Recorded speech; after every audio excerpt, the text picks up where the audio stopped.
only the truth, that too for you all. Shobha explores.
ఇంతకుముందు రాకపోవడానికి ఇప్పుడు రావడానికి ఏదైనా పరమార్థం ఉందా స్వామి? మనందరి యొక్క సుకృతంగా ఈరోజు ఇక్కడ వచ్చానన్నమాట. మీరు 12 ఏళ్ళు తపస్సు చేశారు అని విన్నాను స్వామి. ఎక్కడ చేశారు? ఇప్పటికీ కారులో కూర్చున్నానంటే అట్లాగే వెళ్ళిపోతాను మైకం లోపల. స్వామి, అంబత్రయి క్షేత్రము నెలకొల్పాలని మీకు సంకల్పం ఎలా వచ్చింది? 2010వ సంవత్సరం లోపల తీవ్రమైన వైరాగ్యం లోపల అజ్ఞాతంలో ఉన్నాను. అప్పుడు మీకు ఒక మెసేజ్ చేసిన తర్వాత కూడా అమ్మతో కాస్త కళ్ళు మూసుకొని మా యొక్క సంభాషణ జరిగింది. మీరు అక్కడ నీటితో దీపం వెలిగించినట్టు నేను చూశాను స్వామి. అది ఎన్ని సంవత్సరాల క్రితం వెలిగించారు? 2011వ సంవత్సరంలోనే కార్తీక శుద్ధ పౌర్ణమి రోజు జగదంబల యొక్క ప్రతిష్ట అయ్యింది. 2011వ సంవత్సరం నుంచి ఇప్పటి వరకు నిరంతరాయంగా వెలుగుతూనే ఉంది. 13 సంవత్సరాలు. మరణం తర్వాత ఏం జరుగుతుంది అన్నది మీరు ఇదమిత్తంగా చూడగలిగారా స్వామి? సాదృశ్యంగా చూడాలనుకుంటే ప్రతిరోజు లైవ్లో చూస్తారు వాళ్ళు. తమరు చూస్తుంటారు కదా స్వామి. భగవతి ఇచ్చామ్మ. నాకు ఆశీర్వచనం ఇవ్వండి స్వామి. తప్పకుండా. బెజవాడ కనకదుర్గమ్మ రాత్రిపూట రిక్షాలో కూర్చుని నగరమంతా చూస్తుంది. అది ఎంత మాత్రం సత్యం అంటారు? అది వాస్తవమే. చాలామంది మరి ఆ భక్తుడికి మోక్షం ఇచ్చింది, ఆయనను అనుగ్రహించింది అన్నమాట సత్యమే. చిలుకూరు బాలాజీ టెంపుల్కి వెళ్ళడం, అక్కడ రంగరాజన్ స్వామి వారు మిమ్మల్ని భుజం మీద ఎక్కించుకుని గుళ్ళోకి వెళ్ళడం, అందులో ఏదైనా పరమార్థం ఉందంటారా స్వామి? శ్రీమాన్ రంగరాజన్ వారు అది ఒక సవాల్గా తీసుకున్నారు. తిరుప్పాణ ఆల్వారు లాంటి ఒక ఈ నిమ్న వర్గాల్లో అంతటి పరమభక్తుడు ఎవరున్నారు అని బాగా రీసెర్చ్ చేశారు. ఎవరో ఒక భక్తుడు నా గురించి వారికి చెప్పారు. నేను షాక్ అయ్యాను. ఆనాడు తిరుప్పాణ ఆల్వారు పుట్టినటువంటి కమ్యూనిటీ ఏమిటి, ఈనాడు నువ్వు పునరావృతం చేస్తున్నటువంటి కమ్యూనిటీ వాళ్ళు ఎవరు? భౌతికమైన శరీరం లేకుండా ఉంటారా స్వామి? అట్లా ఉన్నారు. లేవు అనడానికి ప్రమాణాలు లేవు, ఉన్నాయి అనడానికి ప్రమాణాలు ఉన్నాయి. మీరు చూసారా స్వామి దయ్యాలను?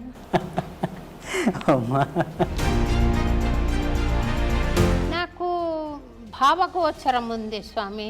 అంటే మీరు అర్థం చేసుకోగలుగుతారు. రెండోది, నేను స్వామిని భౌతికంగా చూడలేదు స్వామి.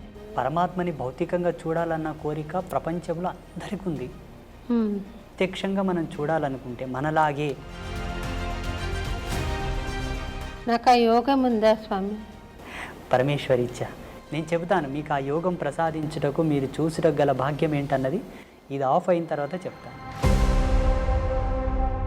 నమస్తే స్వామి. నమస్తే అమ్మా. ఎన్నో రోజుల నుండి మీరు అన్నమయపురం రావాలని సంకల్పించుకున్నాం స్వామి. మిమ్మల్ని ఆహ్వానించడం కూడా జరిగింది. అదెందుకో ఈరోజు పరమ పవిత్రమైన శ్రావణ మాసంలో మీరు అమ్మవారి స్వరూపంగా దయచేశారు. చాలా సంతోషంగా ఉంది స్వామి. ఈ మీ రాకలో ఇంతకుముందు రాకపోవడానికి ఇప్పుడు రావడానికి ఏదైనా పరమార్థం ఉందా స్వామి? ప్రమాదం భగవతేచ్ఛ. ఆ రోజు రావాలని మేము అన్ని ఏర్పాట్లు చేశాము. స్వామి. చిన్న కారణం వలన ఆల్ ఇండియా సాధు సంత్ ప్రెస్ ఒకటి మహారాష్ట్రలో ఏర్పాటు చేశారు, ముంబైలో. స్వామి. ఆ మీటింగ్కి వెళ్ళాల్సి వచ్చింది. నేను అక్కడ వెళ్ళడం వల్ల ఇక్కడ రాలేకపోయాను. భగవత్ చింత ఆ రోజు రాలేకపోవడం, ఈరోజు రావడం, ఇది శ్రావణ మాసంలోనే చాలా పవిత్రమైన రోజు ఈరోజు. అది స్వామివారి యొక్క కృప, మనందరి యొక్క సుకృతంగా ఈరోజు ఇక్కడ వచ్చానన్నమాట. స్వామి, మీరు 12 ఏళ్ళు తపస్సు చేశారు అని విన్నాను స్వామి. ఎక్కడ చేశారు? మీ స్వత్సంకల్పమా, లేదా ఏదైనా ఎవరైనా గురువు మిమ్మల్ని ఆదేశించారా తపస్సుకి? మొదట నా స్వయం సంకల్పమే, నా సంకల్పమే. మా గురువుగారి యొక్క సపోర్ట్ నాకు బాగా తోడైంది. వారు నాకు ఇచ్చిన శక్తిపాత దీక్ష, మంత్రోపదేశ మహిమ, ఆ మంత్రం యొక్క జపశక్తి అనేది నన్ను సంకల్పము దృఢంగా నిలబడేటట్టుగా చేసి 2011లో మా ఆశ్రమానికి వచ్చి, బిజ్వార గ్రామానికి వచ్చి, అక్కడే సుస్థిరంగానే ఇన్నేళ్ళు తపస్సు చేస్తూ ఇప్పటికి కూడా అదే అనుష్ఠానంలోనే, అదే తపస్సులోనే ఉన్నాను. ఇప్పుడు జనబాహుల్యంలోకి రావడానికి గల కారణం ఏంటంటే, కొంతమంది పెద్దలు, కొంతమంది ప్రముఖులు నన్ను చెప్పారనమాట. అయ్యా, మీరు అక్కడ అనుష్ఠానానికే పరిమితం అయితే ఎట్లాగా, తిరగండి, జనాల లోపలికి తిరగండి, జ్ఞాన ప్రచారం చేయండి, ధర్మ ప్రచారం చేయండి అని. వాళ్ళు మహాత్ములే, చాలా గొప్ప గొప్ప వాళ్ళే నన్ను ప్రేరేపించారు. జేర్ స్వామి కూడా నన్ను ప్రేరేపించారు. చిలుకూరు బాలాజీ రంగరాజన్ స్వామీజీ కూడా నన్ను ప్రేరేపించారు. వాళ్ళ యొక్క ప్రేరణాత్మకంగానే జనబాహుల్యంలోకి రావడం జరిగింది. నాకు ఇక్కడ అంటే జనబాహుల్యంలోకి రావాలి, ఇలా మాట్లాడాలని ఇష్టం లేదు. ఎప్పటికీ వైరాగ్య చింతనలోనే, అజ్ఞాతంలోనే ఉండాలనేది నా సంకల్పం. ఇప్పటికీ కారులో కూర్చున్నానంటే అట్లాగే వెళ్ళిపోతాను మైకం లోపలికి. లొకేషన్ వచ్చింది, డ్రైవర్ లేపితే తప్ప లేవను. ఆ వైరాగ్య చింతన ఇంకా పోలేదు నా నుంచి. సుదీర్ఘంగా మా స్వగ్రామంలోనే అనుష్ఠానంలో ఉన్నాను నేను. మీ గురువుగారి పేరు చెప్తారా స్వామి ఒకసారి? తప్పకుండా. మనకందరికి సుపరిచితమైనటువంటి పండరిపుర క్షేత్రం, సంత్ రాజారాం కైకాడి మహారాజ్. పండరిపురంలోనే ఒక ప్రసిద్ధమైనటువంటి పీఠం వాళ్ళది ఉన్నది. అవును స్వామి. చాలా గొప్ప పరంపర వాళ్ళది. వాళ్ళు అవధూతలు. మా గురువుగారు అవధూత. వారి చేతనే దీక్షాగ్రహణము, మంత్రోపదేశ సంస్కారం అంతయు వారి చేతనే అయింది నాకు. స్వామి, నేను ఈ ప్రశ్న అడగచ్చో లేదు, మీరు అవధూత స్థాయికి చేరుకున్నారు అనుకుంటున్నాను. చాలా సంతోషం. అవధూత స్థాయికి చేరుకున్నాక ఈ దేశంలో ఇంత అశాంతి, ఇంత హింస, ఇంత రాజకీయము, కుటిల నీతి నడుస్తుంది కదా స్వామి. అందుకు మీ బోటి మహానుభావులు చేస్తున్న ప్రయత్నం ఏంటో ఒకసారి సెలవిస్తారు స్వామి. ప్రపంచంలో జరుగుతున్న అనేక దుర్మార్గములకు, అనేక దుశ్చర్యలకు గల కారణం ఒకటే. మనిషి ధర్మ పరివర్తనంలో లేడు. ఎప్పుడైతే ధర్మంలో ఉంటాడో, ఆచార ధర్మాన్ని కట్టుబడి ఉంటాడో, ఈ ఆకృత్యాలు జరగవు. ఇది మనకు ధర్మసింధువులో ఋషులు ఆనాడే రాసి ఉంచారు. ఈ ధర్మాన్ని గనక జీవుడు తప్పితే ఎన్ని అఘాయిత్యాలు జరుగుతాయి సమాజంలో, ఎన్ని ఆకృత్యాలు ప్రేరేపితం అవుతాయని ఋషులు ఆనాడే ఉద్ఘాటించి మనకు రాసి ఇచ్చారు. అలా కొన్ని శాస్త్ర నిఘంటువుల యొక్క పరిశోధన చేసినప్పటికీ మాకున్న స్వీయ అనుభవంతో కూడా ఈ ఆకృత్యాలు చూడాల్సి వస్తుందే అని ప్రతిరోజు మదనపడిపోతుంటాం మేము.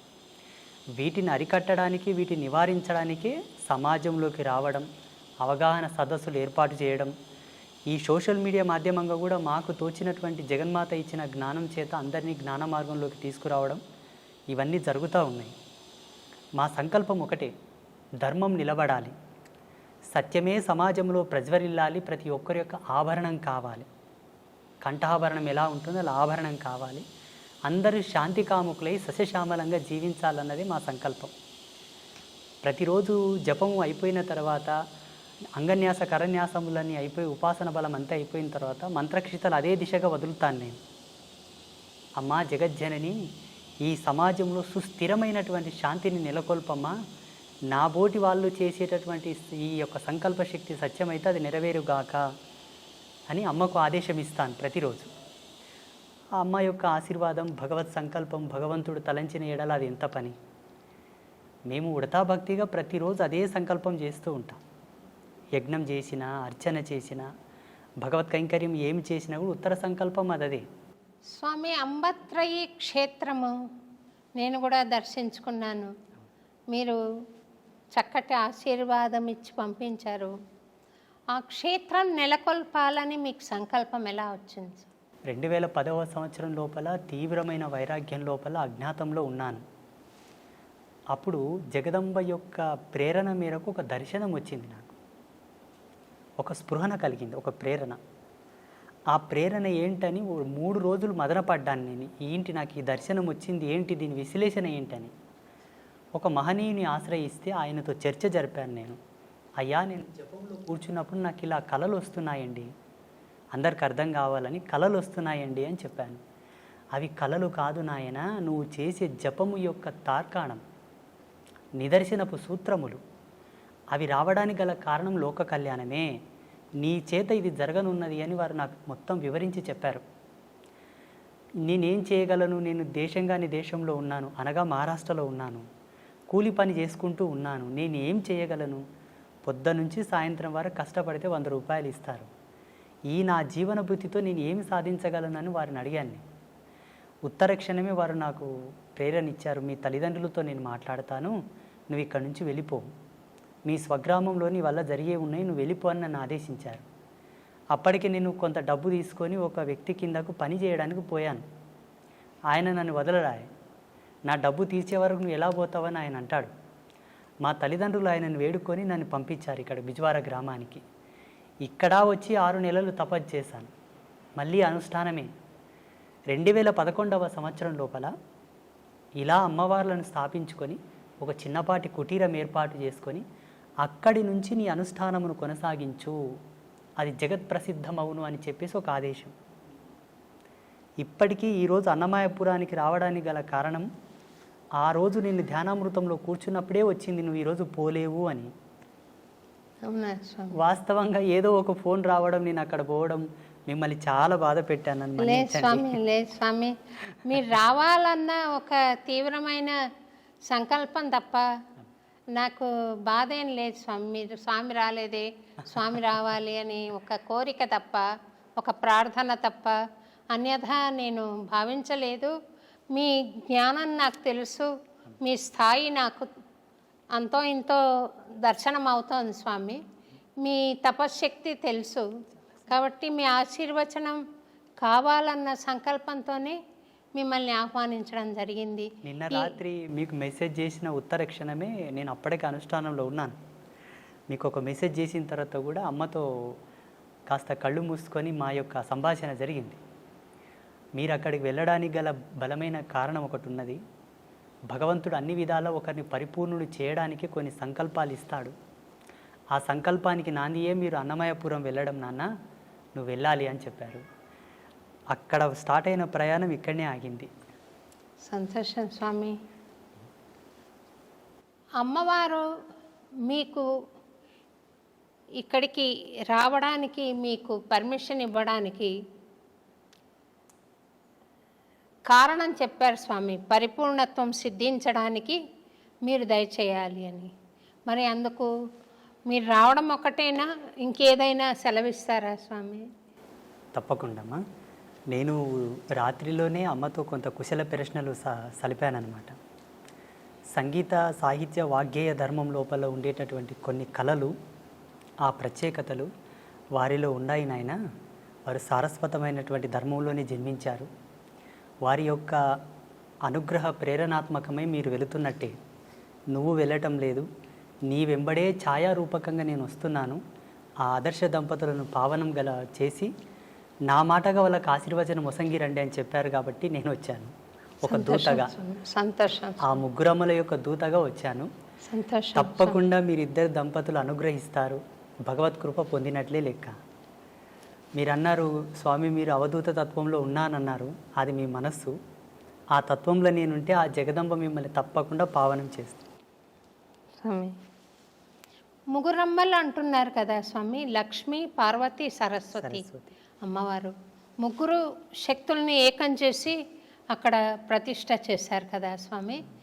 మీరు అక్కడ నీటితో దీపం వెలిగించినట్టు నేను చూశాను స్వామి. అది ఎన్ని సంవత్సరాల క్రితం వెలిగించారు, ఇప్పుడు ఇంకా వెలుగుతోంది. అది ఒకసారి ప్రేక్షకులకు కూడా మీరు తెలియజేస్తే బాగుంటుందేమో. 2011వ సంవత్సరంలోనే కార్తీక శుద్ధ పౌర్ణమి రోజు జగదంబల యొక్క ప్రతిష్ట అయ్యింది. కార్తీక శుద్ధ పౌర్ణమి రోజు జగదంబల ప్రతిష్ట అయిన ఉత్తర క్షణమే జ్యోతి ప్రజ్వలన జరగాలి. సూర్యకిరణాల చేత, అగ్ని లేకుండా, కృత్రిమమైనటువంటి అగ్నిని రాల్జించకుండా సహజ సిద్ధమైన సత్యాగ్నితోటి వెలిగించాలని సూర్యకిరణాలతో వెలిగించాం. 2011వ సంవత్సరం నుంచి ఇప్పటి వరకు నిరంతరాయంగా వెలుగుతూనే ఉన్నాయి. 13 సంవత్సరాలు. మనిషి సాధన ద్వారా పరమాత్మతో సత్సంబంధం ఏర్పరచుకోవడం మానవ జీవన పరమావధిగా చెప్తారు కదా స్వామి. మనుష్యాణం సహస్రేషు కశ్చిద్యతతి సిద్ధయే యతతామపి సిద్ధానాం కశ్చిన్మాం వేత్తి తత్వతః. అంటే 1000 మందిలో ఒకడు, కొంతమంది ప్రయత్నిస్తారు, 1000 మంది ప్రయత్నిస్తారు, అందులో ఒక్కడో ఇద్దరో కృతకృత్యులు అవుతారంటారు. మిగిలిన వాళ్ళు జన్మలు ఎత్తుతూనే ఉండాలి స్వామి. తప్పకుండా ఎత్తాలి. అంటే జన్మ యొక్క పరిపూర్ణమైన లక్ష్యం ఏమిటి అంటే, ఏ తత్వం నుంచి అయితే నువ్వు జాలువారి ఈ భువికి పరిచయం అయ్యావో అదే తత్వం లోపల ఐక్యమైపోవడమే. ఐక్యమైపోవడానికి గల ఉత్తమమైనటువంటి సోపాన మార్గమే ఈ సాధన క్రమము, ఆధ్యాత్మికమైనటువంటి దర్పణం. ఈ ధార్మిక చింతననే దానికి సోపానమైనటువంటి మార్గం. ఇందులో ప్రథమ భూమిక ధార్మిక నిబంధనలలో ఏముంటుందంటే అహింస, శాంతి, నిత్యం పవిత్రత, సర్వమంగళ్యవర్ధమైనటువంటి జీవన విధానం ఇందులో ఉంటుంది. అందుకే ధార్మికతతోనే పరమాత్మను చేరుకోవడం సులభము, క్షేమకరము, అన్నిటికీ సయోగ్యమైనటువంటి మార్గమని మనకు ఉద్ఘాటించి చెప్పారు ఋషి పరంపరలు. అన్యమైన మార్గముల వెంబడ కూడా అవలంబింపవచ్చునేమో, బహుదుర్లభం, బహు కాఠిన్యము. అందుకు గల ప్రామాణికమైనటువంటి సూత్రము లేదు. ధార్మికంగా భగవత్ చింతనతో పరమాత్మతో ఐక్యమవ్వచ్చు, మన ముక్తిని, మోక్షాన్ని పొందవచ్చు అని అనేకులు నిరూపించి చూపించారు మానవాళికి. కొంతమంది మరణం పాలవుతున్నారు, కొంతమంది మృత్యును జయించి మీ బోటి మహానుభావులు బ్రతికుండంగానే పరమాత్మను దర్శిస్తున్నారు. మరణం తర్వాత ఏం జరుగుతుంది అన్నది మీరు ఇదమిత్తంగా చూడగలిగారా స్వామి? అది ఒకసారి సెలవిస్తారా? ప్రపంచంలో ప్రతి ఒక్కరూ మరణాన్ని బహు దుర్లభం, చాలా బాధాకరము, అదొక చెడ్డగా భావిస్తారు. చనిపోవడం అంటే ఒక చెడు, ఒక కీడుగా భావిస్తారు. మా ఉద్దేశం ప్రకారంగా, మేము పొందిన అనుభూతి ప్రకారంగా మరణాన్ని మించిన సుఖము, సంతోషం వేరొకటి లేదనుకుంటాను. శాశ్వతానందం అది పొందగలిగితే, ఆ ఓటి మరణాన్ని పొందగలిగితే, దుర్మరణమునకు, దుర్గతితో మరణించిన మరణానికి శాంతి లేదు.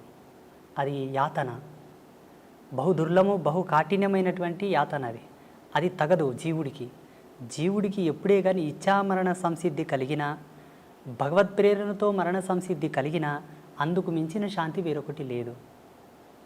అలా చనిపోవడానికి కూడా మన ధర్మం లోపల చాలామంది ప్రాకులాడారు. అందరికీ సుపరిచితులైనటువంటి భీష్మ పితామహ, వారికి మరణం వారి ఇచ్ఛా ప్రేరణతోనే కలిగినది. దక్షిణాయనం వీడి ఉత్తరాయణ పుణ్యకాలం ప్రవేశించే వరకు వారు మరణాన్ని స్వీకరించలేదు. మరణంలో కూడా ఒక ఆనందాన్ని వెతికారు వాళ్ళు, మరణంలో కూడా ఒక ప్రాముఖ్యతను వెతికారు వాళ్ళు. అలా చాలామంది మహితాత్ములు, గొప్ప గొప్ప వాళ్ళు మనకు మరణం గురించి ఎన్నో నిదర్శనాలు ఇచ్చారు. ఈనాడు ప్రజాలోకమంతా కూడా మరణం అంటే భయపడతారు. మరణాన్ని గురించి భయపడవలదు, మరణాన్ని గురించి చింతించవలదు. నీవు ఎంత భయపడినా, ఎంత చింతన చేసినా ఈశ్వర ప్రమాణమే జనన మరణములు.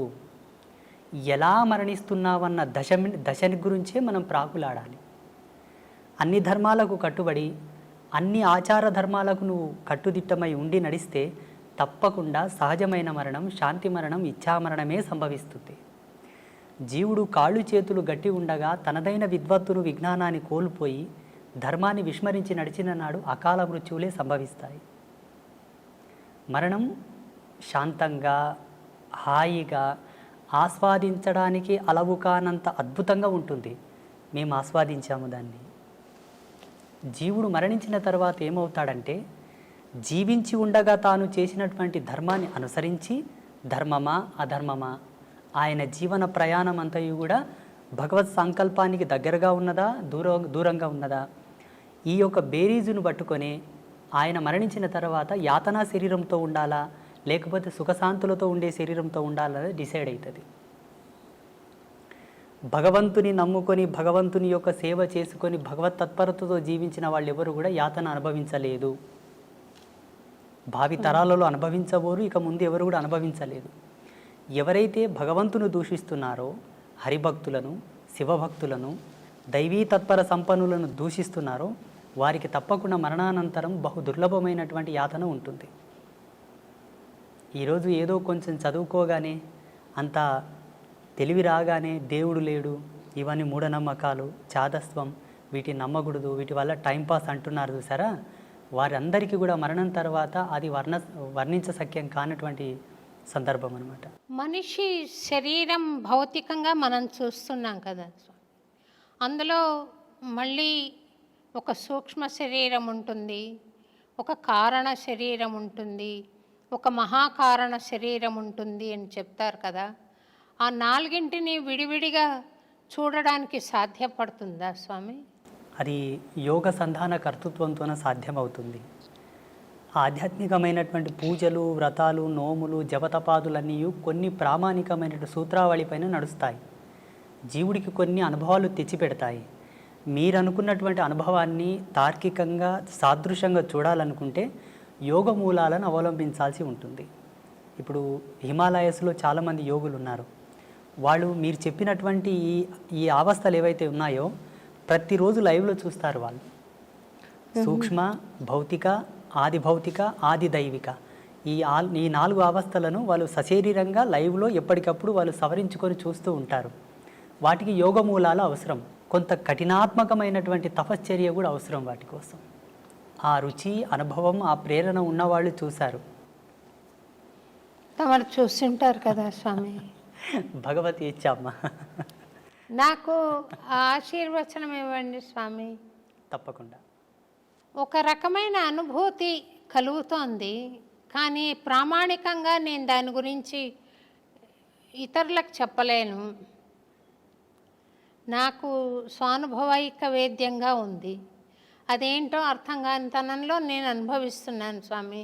అంటే ఒక బస్సు వెళ్తుంటే ఏ ఊరికి వెళ్తుందో తెలియకుండా ఎక్కి కూర్చుంటే ఆ ఊరు చేరుంటారు వాళ్ళు, కానీ అదేం ఊరు, ఎట్లా వెళ్ళాలి, మధ్యలో వచ్చే దారులేంటి, ఇవేం తెలియదు స్వామి. మీరు నాకేమైనా గైడెన్స్ ఇవ్వగలిగితే ధన్యురాలని స్వామి. తప్పకుండా. ఇప్పుడు మీరుండేటటువంటి అవస్థ ఏదైతే ఉన్నదో ఈ వయసుతో ఈ స్థితితో ఇది చిట్ట చివరి యొక్క దశకం మీది ఉన్నది స్వామి. ఇప్పుడు ఉండేటటువంటి ఈ దశకంలో మీరు పొందవలసిన జ్ఞానమే పొందవలసినటువంటి అనుభూతి. జీవుడు చివరి దశకంలో చివరి తరుణం లోపల ఈ అనుభవాన్ని గనక పొందితే ఆయనకు ఉత్తరోత్తరమైనటువంటి ధర్మాల్లో భగవంతుడు సహాయంగా ఉంటాడు అన్నది కొన్ని శాస్త్రాల్లో చదివాం మేము. మీరు అడుగుతున్నది చాలా సమంజసమైనదే. తప్పకుండా మీకు అది ప్రబోధం నేను చేస్తాను. నేను బెజవాడ కనకదుర్గమ్మ రాత్రిపూట రిక్షాలో కూర్చుని నగరం అంతా చూస్తుంది. ఆ రిక్షావాడు తీసుకెళ్ళాడు. ఒకరి అనుభవాన్ని నేను వీడియో చూశాను స్వామి. అది ఎంత మాత్రం సత్యం అంటారు? అది వాస్తవమే. చాలామంది మన కంచి పరమాచార్య మహాస్వామి వారు కూడా అమ్మవారి గురించి ఎన్నో ప్రత్యక్షమైన సాక్ష్యాలు చెప్పారు. అలాగే చాలామంది జగద్గురువులు కూడా అమ్మవారి యొక్క లీలలు, అమ్మవారు ఒక భక్తుడి యొక్క కోరిక మేరకు రిక్షాలో కూర్చొని నగరమంతా తిరిగేసి మరి ఆ భక్తుడికి మోక్షం ఇచ్చింది, ఆయనను అనుగ్రహించింది అన్నమాట సత్యమే. ఈ అనుభవాన్ని చాలామంది జగద్గురువులు గొప్ప గొప్ప పీఠాధిపతులు కూడా వర్ణించి ఉన్నారు. చాలామంది మహాత్ములు కూడా వారి సంభాషణలో వీటి ప్రస్తావన చెప్పారు. భక్తుల యొక్క ఉద్ధరణ కొరకు 10 మందికి సాక్ష్యం కావాలి కదమ్మా. ఇప్పుడు ఏదైనా ఒక ప్రత్యక్ష సాక్ష్యం ఉంటేనే నమ్మేటటువంటి జనాలు తయారైనరు. ఇప్పుడు ఈ మధ్యలో కూడా చాలామందికి స్వామీజీలు కూడా అమ్మవారితో చేసిన అనుభవాలు చెబుతూ ఉన్నారు. వారు అక్కడ వెళ్ళినప్పుడు అమ్మవారు వారికి ఇచ్చేటటువంటి దర్శనం, వారితో చెప్పేటటువంటి మాట తీరు అంతయు కూడా సామాన్య ప్రజలకు వర్ణిస్తూ ఉన్నారు, చెబుతూ ఉన్నారు. అది జరిగిన మాట వాస్తవమే, అది జరిగింది. కొన్ని సంవత్సరాల క్రితం నేను ఒక చిన్న వీడియో చూశాను స్వామి. మీరు చిలుకూరు బాలాజీ టెంపుల్కి వెళ్ళడం, అక్కడ రంగరాజన్ స్వామివారు మిమ్మల్ని భుజం మీద ఎక్కించుకుని గుళ్ళోకి వెళ్ళడం నేను చూశాను. అందులో ఏదైనా పరమార్థం ఉందంటారా స్వామి? సమాజంలో చాలామంది ఇప్పుడు అస్పృశ్యత గురించి చాలా కాంట్రవర్సీ చేస్తూ ఉన్నారు. బ్రాహ్మణులు ఈ సబ్బండ వర్ణాల వాళ్ళని, దళితులను పట్టి పీడించారు, సనాతన ధర్మానికి దూరం చేశారు, ఈ ధర్మం పట్ల వాళ్ళకి ఏ హక్కు లేకుండా వాళ్ళని వెలివేశారు అని చాలామంది కాంట్రవర్సీ చేస్తున్నారు. శ్రీమాన్ రంగరాజన్ వారు అది ఒక సవాల్గా తీసుకున్నారు. పెద్ద డిబేట్ జరిగింది వారిపైన, అంటే బ్రాహ్మణ పెద్దల పైన పెద్ద డిబేట్ జరిగింది.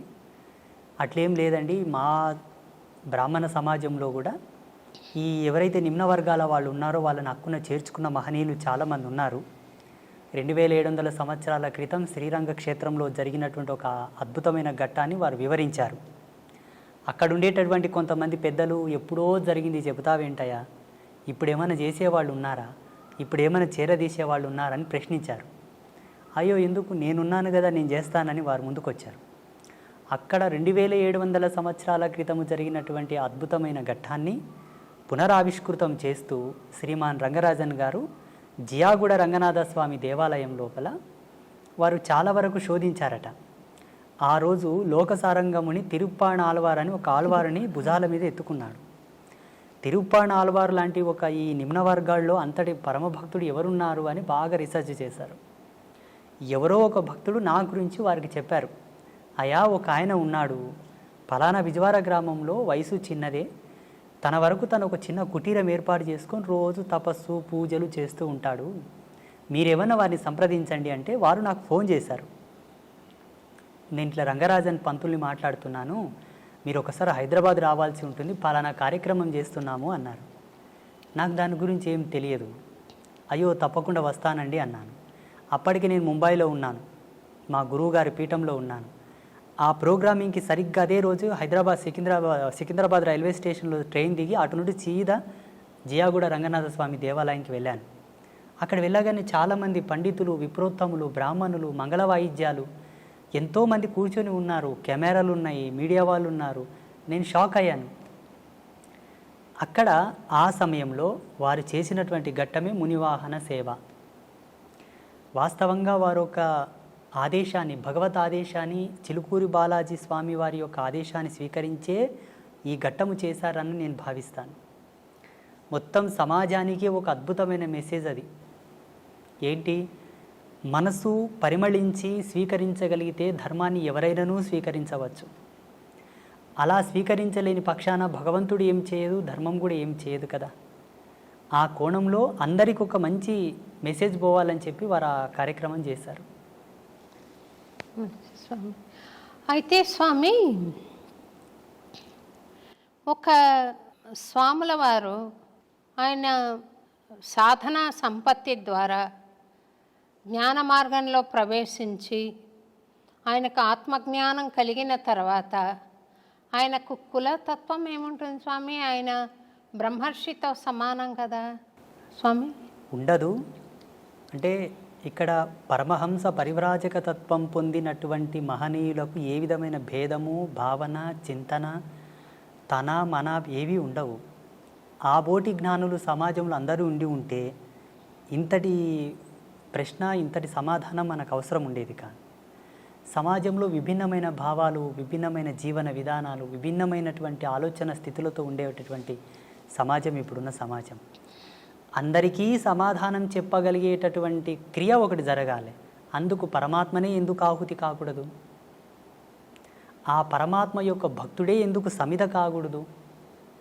ఆ సమాధానము జ్వాలల్లో కాలడానికి, ఆ సమాధానపు చర్యకు ఆహుతైనటువంటి జ్వాలగా, ఆ సమిధగానే రంగరాజన్ గారు నేనిద్దరం మారడం జరిగింది. ఇక్కడ ఉండేటటువంటి స్వామీజీకి ఆ భేదము లేదు, అక్కడ ఉండేటటువంటి స్వామికి ఏ భేదము లేదు. కానీ సమాజంలో ఎవరికి కూడా సందేహం లేకుండా ఏ ఒక్కరికి, పండితుడి నుంచి పామరుని వరకు అందరికీ సమానమైనటువంటి ఒక సమాధాన ప్రేరేపకమే ఆ మునివాహన సేవ. నాలో వాళ్ళు కులము చూడలేదు, నాలో వాళ్ళు వర్గభేదము చూడలేదు. సమాజంలో ఎక్కడి నుంచి అని తీసుకున్నావు అన్న ప్రశ్న వస్తుంది.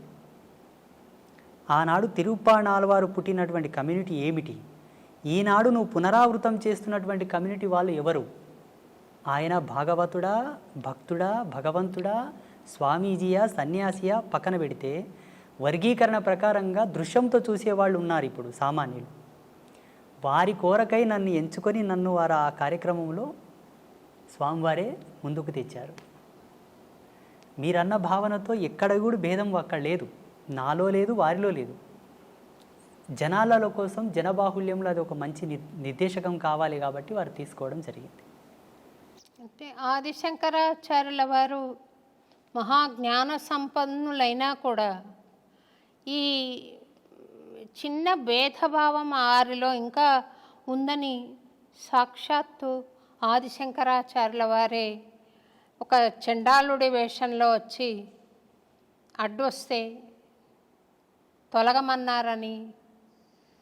దేన్ని తొలగమంటావు? శరీరాన్ని తొలగమంటావా? ఆత్మను తొలగమంటావా? శరీరం నశ్వరం, ఆత్మ అనశ్వరం కదా, మరి దేన్ని తొలగమంటావో అని పవిత్రమైన ఆత్మన దాన్ని భరిస్తున్న శరీరాన్న అని అడిగాడని చెప్తారు కదా స్వామి, అది సత్యమేనా? సత్యమే. ఇలా శంకరాచార్యుల వారి జీవితంలో ఎన్నో సాక్ష్యాలు ఉన్నాయి. మనకు సినిమాల మాధ్యమంగా గ్రాంధికంగా ఈ ఒక ఉదాహరణ ప్రాచుర్యంలో ఉన్నది. ఇలా వారి అనుభవంలో చాలా ఉదాహరణలు ఉన్నాయి శంకరాచార్యుల వారి జీవితంలో. అది ఒకటే కాక అటు ముందు కూడా కొన్ని సంఘటనలు వాళ్ళు ఎదుర్కోవడం జరిగింది. ఇప్పటికీ ఎందరో మహనీయులు ఇటువంటి సన్నివేశాలు చూసి ఉన్నారు. రామానుజుల వారి జీవితంలో కూడా ఒక ఘట్టం జరిగింది. రామానుజుల వారి జీవితంలో, మధ్వాచార్యుల వారి జీవితంలో మహనీయులకందరికీ కూడా ఎక్కడో ఒక్క మూలన జ్ఞానపు అంకురము వెలిగించడానికి, పరమాత్మనే తట్టి లేపడానికి కొన్ని సంఘటనలు జరిపించాడు. ఆ చిద్విలాస స్వరూపుని యొక్క లీలలవి, ఆ పరాత్పరుని యొక్క లీలలవి. ఆయననే సామాన్యుడిలా వచ్చి, చండాలుడిలా వచ్చి, నిషిద్ధ కులములో పుట్టినటువంటి ఒక భక్తుడిలా వచ్చి భాగవతులకు, త్రిమతాచార్యులకు కొంతలో కొంత జ్ఞానోపదేశం చేశాడు అక్కడ జరిగినటువంటి సంభాషణ మూలంగా. స్వామివారు, శ్రీ వెంకటేశ్వర స్వామివారు ఆ తిరుమల కొండలపైన ఎందరితోనో ఎన్నెన్నో ఆటలాడాడు, క్రీడలాడారు. చాలామంది భాగవతులతో, పుణ్యాత్ములతో ఆయన క్రీడించాడు, సంభాషించాడు. అందులో సెన్సులు ఉన్నారు, దళితులు ఉన్నారు, కొండల్లో జీవించే వాళ్ళు ఉన్నారు, చాలామంది ఉన్నారు. కొన్ని కథలు ప్రాచుర్యంలోకి వచ్చాయి. ఇప్పుడు వేంగమాంబ కానీ, అక్కడ ఉండేటటువంటి ఒక భక్తుడు కానీ, హాతీరాం బాబాజీ కానీ, ఇటువంటి వాళ్ళ గాథలు కొన్ని ప్రాచుర్యంలోకి వచ్చాయి. మరుగున పడిపోయిన చరిత్రలు చాలా ఉన్నాయమ్మా. స్వామి ఎందరెందరితోనో సంభాషించినటువంటి కథలు చాలా ఉన్నాయి. మాబోటి వాళ్ళు వాటిని తెలుసుకొని పసిగట్టి కొందరికి మాత్రం వాటి చెబుతూ, చూడన్నా మీరు దేనికి తక్కువ కాదు, శ్రీ వెంకటేశ్వర స్వామి వారే మీ వాళ్ళతో మాట్లాడారయ్యా, మీరు స్వామివారికి పాత్రులే, మీరు స్వామివారిని చేరండి, సేవించండి, వేడుకోండి అని చెప్పేసి చాలామందిని నేను ప్రేరేపితం చేశాను. ఈ ముగురమ్మల మూల పుట్టమ్మ అంటారు కదా స్వామి, ఆ ముగురమ్మలు ముక్కోటి దేవతలు ఒక్కటైనారు, చక్కని పాపను ఇక్కడ ఉంచారు అన్నారు. ఈ అమ్మలంతా కలిసి అక్కడ ఉన్నారు అని ఒక భక్తుడి భావన. మీరు వెంకటేశ్వర స్వామిలో అమ్మని దర్శించుంటారు కదా స్వామి, అమ్మలో కూడా వెంకటేశ్వర స్వామి కనపడుతూ ఉండాలి కదా. ఈ అభేదత్వం ఉన్నప్పుడు మా దేవుడు గొప్ప, మీ దేవుడు గొప్ప అనుకోవడం మూర్ఖత్వం అవుతుందేమో కదా స్వామి. భగవంతుణ్ణి ఎప్పుడైతే భేదంతో చూశావో జీవుడు ఇంకా పరిపూర్ణుడు కాలేదు అని లెక్క. అది సాంప్రదాయికంగా అవనివ్వండి, పీఠ పరంపరానుగతంగా అవనివ్వండి, జీవుడు తరించుటకు పలు మార్గాలున్నాయే తప్పిస్తే ఉత్తమమైనటువంటి స్థితి చేరడానికి ఉన్నది ఒకటే, పరమాత్మ. ఆ పరమాత్మకు ఏ విధమైన రూపభేదము లేదు, లింగభేదము లేదు, వర్గభేదము లేదు, ఏ విధమైన సాంప్రదాయమైనటువంటి భేదము లేదు. జీవుడు తనకు విజ్ఞాన విద్వత్వ ఆవిష్కరణ చెంది తాను కొన్నింటిని పరిగణలోకి తీసుకున్న తర్వాత కొన్ని కట్టుదిట్టమైన ఆచారాలను ఏర్పాటు చేసుకున్నాడు. వారి యొక్క ఆశ్రమ ధర్మాలు, పీఠ పరంపరానుగతంగా వచ్చేటటువంటి సూత్రాలను పట్టుకున్నారు. భగవంతునికి అవి ఎన్నడి కూడా చెల్లవు. నేను స్వామివారిలో అమ్మని చూస్తాను, అమ్మలో స్వామివారిని చూస్తాను, స్వామివారిలో శివతత్వం చూస్తాను, శివతత్వంలో స్వామితత్వం చూస్తాను, భక్తుడిలో భగవంతుని చూస్తాను, భగవంతునిలో భక్తిని చూస్తాను, ఉపాధి యోగ ధర్మాన్ని అనుసరించి. అట్టి జ్ఞానాన్ని పొందిన వాళ్ళు ఎవరు కూడా ఎరుక దృష్టితో చూసే వాళ్ళు ఎవరు కూడా భేదం చూపరు. నేను శ్రీ వెంకటేశ్వర క్షేత్రానికి ఎప్పుడు వెళ్ళినా అక్కడ పరమాత్మను దర్శించేటప్పుడు నా అంతరాత్మలో జగదంబనే ఉంటుంది, సాదృశ్యంగా స్వామి ఉంటాడు. నేను మా పిల్లలకు, మా శిష్యులకు అందరికీ ప్రబోధం చేశాను. ఆ జగజ్జనని జగన్మాత ఆ లలితా పరమేశ్వరే నాకు గోచరించింది నాయన అని చెప్తూ ఉంటాను నేను. ఒక్క త్రుటి కాలమునందు మరి యథాతథంగా స్వామివారే గోచరిస్తారు. అది నా గురి, నా యొక్క తాపసికమైన గురి ప్రతిరూపకంగా అక్కడ అమ్మని దర్శిస్తాను నేను. సంతోషం స్వామి. స్వామి, కొంతమంది మహాభక్తులై ఉండి కూడా సాధన ఎంతో జరిగినా కూడా వారు కొన్ని దశల్లో కొన్ని విపత్తులను అనుభవిస్తూ ఉంటారు. అది వాళ్ళు ఇది వద్దనుకున్నా కూడా అది పోయే స్థితి ఉండదు. ఒక పని చేయాలనుకున్నా చేసే స్థితి ఉండదు. అదేమన్నా చేతబడా స్వామి? ఇక్కడ మనము భగవంతుడు వారిని విశేషంగా అనుగ్రహించబడ్డప్పుడు ఇటువంటి తుచ్చమైనటువంటి ప్రయోగములు వాళ్ళ మీద జరగవు. ఉదాహరణకు ఈ దేశానికి ఒక హోమ్ మినిస్టర్ ఉంటాడు. దేశానికి home minister, central home minister. ఆ సెంట్రల్ హోమ్ మినిస్టర్కి పోలీసు బందోబస్తు కొదువ ఉంటుందా? మీరు చెప్పండి, ఉంటుందా? ఉండదు. ఉండదు. భగవంతుడంటే అనిర్వచనీయమైనటువంటి శక్తి, దేని కొలతలతో కొలవలేనిది. తాంత్రిక విద్యలు, క్షుద్ర విద్యలకు కొలత ఉన్నది, లిమిట్ ఉన్నది. క్షుద్ర విద్యలు ఒకరి మీద ఆపాదం కావడానికి, ప్రయోగం కావడానికి, వారి మీద ప్రభావం చూపడానికి లిమిట్ ఉన్నది. భగవత్ చైతన్యానికి లిమిట్ లేదు, కొలత లేదు, అపరిమితం, అది అనంతం, అవ్యాజ్యము. అట్టి కృపను పొందిన మన పైన అటువంటి ప్రయోగాలు జరగవు. అయితే కొంతమంది పుణ్యాత్ములు, పుణ్యచరితులు, గొప్ప గొప్ప భక్తులు కూడా కొంత సమయం వరకు కలిమాయలో పడవలసి వచ్చి కొన్ని తప్పులు చేశారు, కొన్నింటికి ప్రలోభపడ్డారు, స్త్రీ వ్యామోహితులయ్యారు, డబ్బుకు వ్యామోహితులయ్యారు, రాజకీయంగా వాళ్ళు కలిసి కొందరి చేత అవమానాలు పడ్డారు. చాలామంది గొప్ప గొప్ప పీఠాధిపతులు అనుకోండి, స్వామీజీలు అనుకోండి. వీటికి వారి యొక్క స్వయం జన్మకర్మ సంభవము. ఎవరు? ఆ స్వామీజీ యొక్క జన్మకర్మ సంభవం. యోగ తత్పర సంపన్నులో ఏముంటుందమ్మంటే ఆశ్రమ ధర్మాన్ని స్వీకరించినప్పుడే తన జన్మను తాను పరిశుద్ధి గావించుకొని ఆశ్రమ ధర్మంలో అడుగుపెట్టాలి. సోకాల్డ్ స్వామీజీలు సెల్ఫ్గా క్రియేట్ చేసుకొని వచ్చే వాళ్ళందరూ కూడా అనుభవిస్తారు, తప్పదు. వాళ్ళు పాత్రను శుద్ధి చేసుకోకుండానే పక్వానికి ఉపక్రమిస్తారు. పాత్ర శుద్ధి ఎరగక ముందే పక్వం ఆరంభిస్తారు కాబట్టి తత్ఫలితం వాళ్ళు అనుభవిస్తున్నారు. కానీ వాస్తవంగా ఆధ్యాత్మిక సూత్రావళి ప్రకారంగా ఏ ఆశ్రమ ధర్మంలో నువ్వు కాలు పెడుతున్నావో అడుగిడకన ముందే నీ జన్మ సుకృతం ఏమిటి, నీ జన్మకర్మ సంభవం ఏమిటి, ఎందుకై నీవు జన్మించితివి, అదంతా విశ్లేషణ చేసుకొని ఉత్తర జన్మలో ఉండేటటువంటి పాపములు నీ ఎందు ఏవైనా ఉన్నా వాటిని ప్రక్షాళన చేసుకొని శుద్ధుడవైన తర్వాతే భగవంతుని ఆశ్రయించవలే. అలా చేసుకొని వాళ్ళకి అది ఆపాదమై వేధిస్తూ ఉంటాయి. ఆ కర్మ, ఆ పాపం యొక్క ప్రేరేపకమే వాళ్ళని తప్పు చేయడానికి ప్రేరేపిస్తూ ఉంటాయి. చాలామంది గొప్ప గొప్ప వాళ్ళ జీవితాల్లో ఇది నిరూపణ అయింది. ఆ ప్రభావం వాళ్ళ మీద ఉండిపోతుంది. భౌతికమైన శరీరం లేకుండా మరి అది సూక్ష్మ శరీరం అనాలా, ప్రేతాత్మ అనాలా, దయ్యాలని మామూలు మాటల్లో అంటారు, దేవతలు కూడా కావచ్చు. ఉంటారా స్వామి అట్లా? ఉన్నారు. దైవం ప్రత్యక్షమైనటువంటి దర్శనం. ఈ భూతాలు, ప్రేతాలు, దయ్యాలు ప్రత్యక్షంగా మనకు కనబడవు. భగవంతుడు దర్శనమిస్తాడు కానీ వాళ్ళు మనకు దర్శనం అవ్వరు. ఆ దుష్టశక్తిని పసిగట్టి పట్టుకోవాలంటే అంతకు సమానమైనటువంటి దైవశక్తి కలిగి ఉండాలి. ఆ ప్రేరణాత్మకమైనటువంటి శక్తి ఉంటే మనం భూతాలను ప్రేతాలను పట్టుకోవచ్చు, చూడవచ్చు కూడా. ఇవన్నీ కూడా ఉన్నాయి సమాజంలో.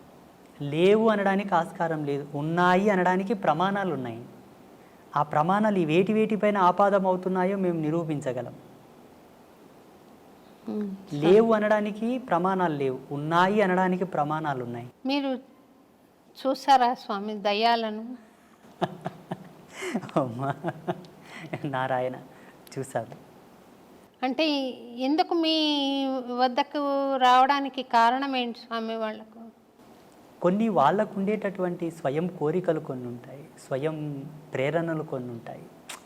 ఎంతకు విమోచనం కలగక వచ్చి ప్రాధేయపడ్డటువంటి సందర్భాలు చాలా ఉన్నాయి మాట. కొన్ని ఆత్మలు, మీరు పుణ్యాత్ములు అంటారు, పుణ్య తపస్వీకులు అంటారు, మీ యోగ మహిమతో మాకు విమోచనం కలిగించండి, మాకు శాంతిని ప్రసాదించండి, మా వారసులు మీ దర్శనార్థంపై వస్తున్నారు, వారికి మీరు చెప్పి మాకు సద్గతి కలిగేటట్టుగా చేయండి, ఎన్నాళ్ళంటూ మేము ఈ యాతన శరీరంతో ఉండగలము అని చెప్పి మాకు గోచరించిన వాళ్ళు ఉన్నారు, గోచరిస్తున్నారు కూడా ఇప్పటికీ. మీకు అంటే కాంతి రూపంలో కనపడతారా, లేకుంటే భౌతిక శరీరం కూడా కనపడుతుందా స్వామి వాళ్ళది? పంచభూతాల్లో ఆత్మగా మారిన వారికి ఒకే భూత ప్రభావం ఉంటుంది, వాయు ప్రేరేపకం మాత్రమే ఉంటుంది. వాయు ప్రేరేపకంగానే ఉంటారు. సశరీరంగా సజీవంగా లైవ్లో ఉండడానికి పంచభూతముల యొక్క సమ్మిశ్రితంగా మనం ప్రత్యక్ష వీక్షణం చేస్తాం అందరం. ఆత్మని చూడాలంటే 4 భూతములు విడిపోతాయి. అగ్నితత్వం, భువితత్వం, జలతత్వం, ఆకాశతత్వం విడిపోతాయి. వాయుతత్వం మాత్రమే ఆత్మగా నిలబడిపోతుంది. మనం ఏ ఆత్మను దర్శించాలన్నా వాయు ప్రేరేపకంగానే చూడవలే, సంభాషించవలే. ఇక్కడ మీరు దయ్యాలు, భూతాలు, ప్రేతాలు మీకు కనబడతాయా గురూజీ అని అడిగారు కదా. పంచభూతాల మీద అంతో కొరతో కాస్తో కొరతో జ్ఞానం ఉండి పట్టు ఉన్న వాళ్ళకే వాటిని పట్టుకోవడానికి ఒక విఘ్నత ఉంటుంది, లేకపోతే ఉండదు. అంటే వాటి అనుభూతి కలుగుతుందా, లేకపోతే చర్మచక్షులతో చూడగలుగుతామా? చర్మచక్షులతో చూడొచ్చు, అనుభవైకంగా తీసుకునే వాళ్ళు కొంతమంది ఉంటారు. లైవ్లో చర్మచక్షులతో వాళ్ళని చూస్తూ ఒక షాడో, ఒక నీడలాగా, ఒక వాయు యొక్క కేంద్రకంగా ఒక ఆకారంలాగా మనం చూసి మాట్లాడడం కూడా జరుగుతుంది. చూసిన వాళ్ళు చాలామంది ఉన్నారు. వాళ్ళని దర్శించినప్పుడు మీకు కలిగిన అనుభూతి ఏంటి స్వామి? నాకు చిదానంద స్థితిని, అనంతతత్వాన్ని చూసినప్పుడు వాటిని చూస్తే ఏమనుభూతి కలుగుతుందమ్మా? జాలి వేస్తుంది అంతే. జాలి ఎందుకు స్వామి అంటే, వాళ్ళు చెప్పేటటువంటి మాటలు, వాళ్ళు పడుతున్నటువంటి బాధ, ఇంత ఆస్తి గడిచి ఇచ్చాను, నాకు తగిన శాంతి చేయట్లేదు నా వాళ్ళు అని అంటారు. నాకు ఇంకయూ సద్గతి కలగలేదు, నా వారసత్వం అనే వ్యామోహం లోపల ఇంత కష్టపడి నేను అన్నీ చేసి ఇచ్చాను, నా మరణానంతరము నాకు సరి అయిన పూజలు చేయక, నాకు సద్గతిని కల్పించక ఇంకయూ నన్ను బాధ పెడుతున్నారు స్వామి అని వేడుకున్నప్పుడు ఎవరికైనా జాలి కలుగుతుంది కదా. నా వారసత్వం చల్లగా ఉండాలని ఎన్నో ఆకృత్యాలు చేస్తూ, ఎన్నో తప్పులు చేసి, ఎంతో కష్టపడి అవతలి వాళ్ళ మనోభావాలు దెబ్బతీసి కూడా సంపాదించిన తర్వాత కూడా చివరికి ఆ జీవుడు వెళ్ళిపోయిన తర్వాత వీళ్ళు ఏమి సద్గతిని ప్రేరేపింపక బాధపడతాను నేను. వాళ్ళని చూసి ఏం అనుభూతి పొందను. మీరు వాళ్లకు సద్గతి కలిగించారా స్వామి, లేకుంటే ఇంకా ఉన్నారా మీతోటి? అంబాత్రయ క్షేత్రంలో లెక్క పెట్టలేదు కానీ అమ్మా, ఇప్పటికి శ్రీపీఠంలో గోమాతకు చాలా ఉత్తమమైనటువంటి తంతులతోటి మేము పితృదేవతలకు శాంతి చేస్తాం. మీరు ఇదొక్కటి పట్టుకోవాలి. ఇక్కడ ఉండేటటువంటి భారతదేశంలో ఏ క్షేత్రంలో కూడా అట్లా గోమాతకు పూజా కైంకర్యములు జరగవు. అది జగదంబ యొక్క ప్రేరణని అమ్మ నాకు ఇచ్చిన దర్శనమే. చూడు నాయన, నీ చెంతకు వచ్చి వారికి ఈ విధంగా గోమాతకు కైంకర్యములు జరిపి వారి పితృదేవతల శాంతిని కోరితే ఉత్తర క్షణమే శాంతిస్తారు, వాళ్ళ సంసారంలో ఎన్నో మార్పులు వస్తాయి, వాళ్ళు సుఖ సంతోషాలతో జీవిస్తారు అని. అలా మన పీఠంలో ప్రతి మంగళవారం, శుక్రవారం, పౌర్ణమి, అమావాస్యకు చాలామంది చేస్తూ ఉంటారు. వాళ్ళకి సద్గతి కలుగుతుంది స్వామి. మీరు దయ్యాలకే సద్గతి కలిగించినప్పుడు నేనేదో భక్తిగా ఉన్నాను కదా స్వామి, నాకు ఆశీర్వచనం ఇవ్వండి, ప్రసాదించండి. తప్పకుండా. అంటే మీకు ప్రత్యేకంగా నేను ఇవ్వవలసిందైతే ఏమీ లేదు.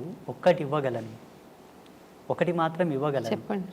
ఆ పరమేశ్వర యొక్క ఆశీర్వాదంతో, భగవంతుని కృపతోటి ఆల్రెడీ మీరు ఈశ్వర ప్రీతిని పొంది ఉన్నారు, భగవత్ కృపను పొంది ఉన్నారు, మీరు ఉత్తమమైనటువంటి ధర్మంలోనే ఉన్నారు. ఇందులో ఏ సందేహం లేదు.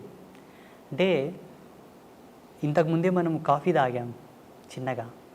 కాఫీ తాగిన తర్వాత కూడా దాని రుచిని కోరుతున్నట్టు ఉన్నది మీరు. మీరు కోరకనే కోరి ఉన్నారు.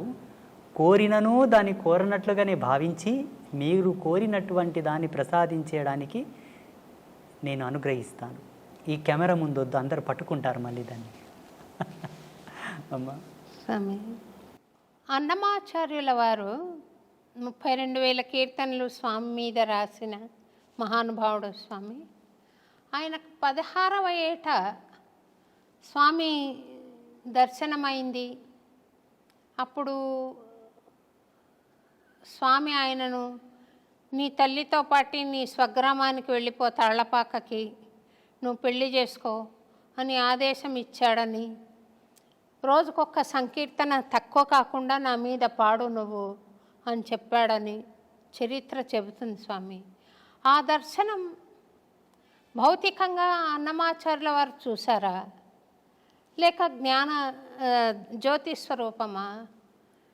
ఎటువంటిది స్వామి? నేను సీరియల్ ఒకటి 6 ఎపిసోడ్లు తీశాను స్వామి. సాక్షాత్తు వెంకటేశ్వర స్వామి వచ్చినట్టుగానే చూపించాలి ఇంకా ప్రేక్షకులకి. కానీ ఎటువంటి స్వరూపం అది? ఇట్లా నడుచుకుని వచ్చి ఇలాగే నిలబడ్డా, లేకుంటే కాంతి నిలబడిందా? ఈయన చూసి ఆనంద పరవశం అయ్యాడు కదా, ఏమిటి ఆ తత్వం అని అనుకుంటున్నాను స్వామి. భగవత్ అంశతో పుట్టిన వాళ్ళు, కారణజన్ములు ప్రత్యక్షంగా మనం ఎలా ఉన్నామో అలాగనే భగవంతుడు దర్శిస్తారు. అది కారణజన్ములకు మాత్రమే సాధ్యం, మిగతా ఎవరికి సాధ్యం కాదు. మిగతా వాళ్ళని మనం చూసుకున్నట్లయితే పరిగణలోకి మీరు అన్నట్టుగానే జ్ఞానరూపకంగా వాళ్ళని చూడవచ్చు, భావరూపకంగా తన్మయత్వం చెంది చూడవచ్చు. ఒక ప్రకాశముగా, ఒక జ్యోతి వలె, ఒక కాంతి వలె కూడా చూసి ఆయననే పరమాత్మని వాళ్ళు అభిప్రాయపడవచ్చు.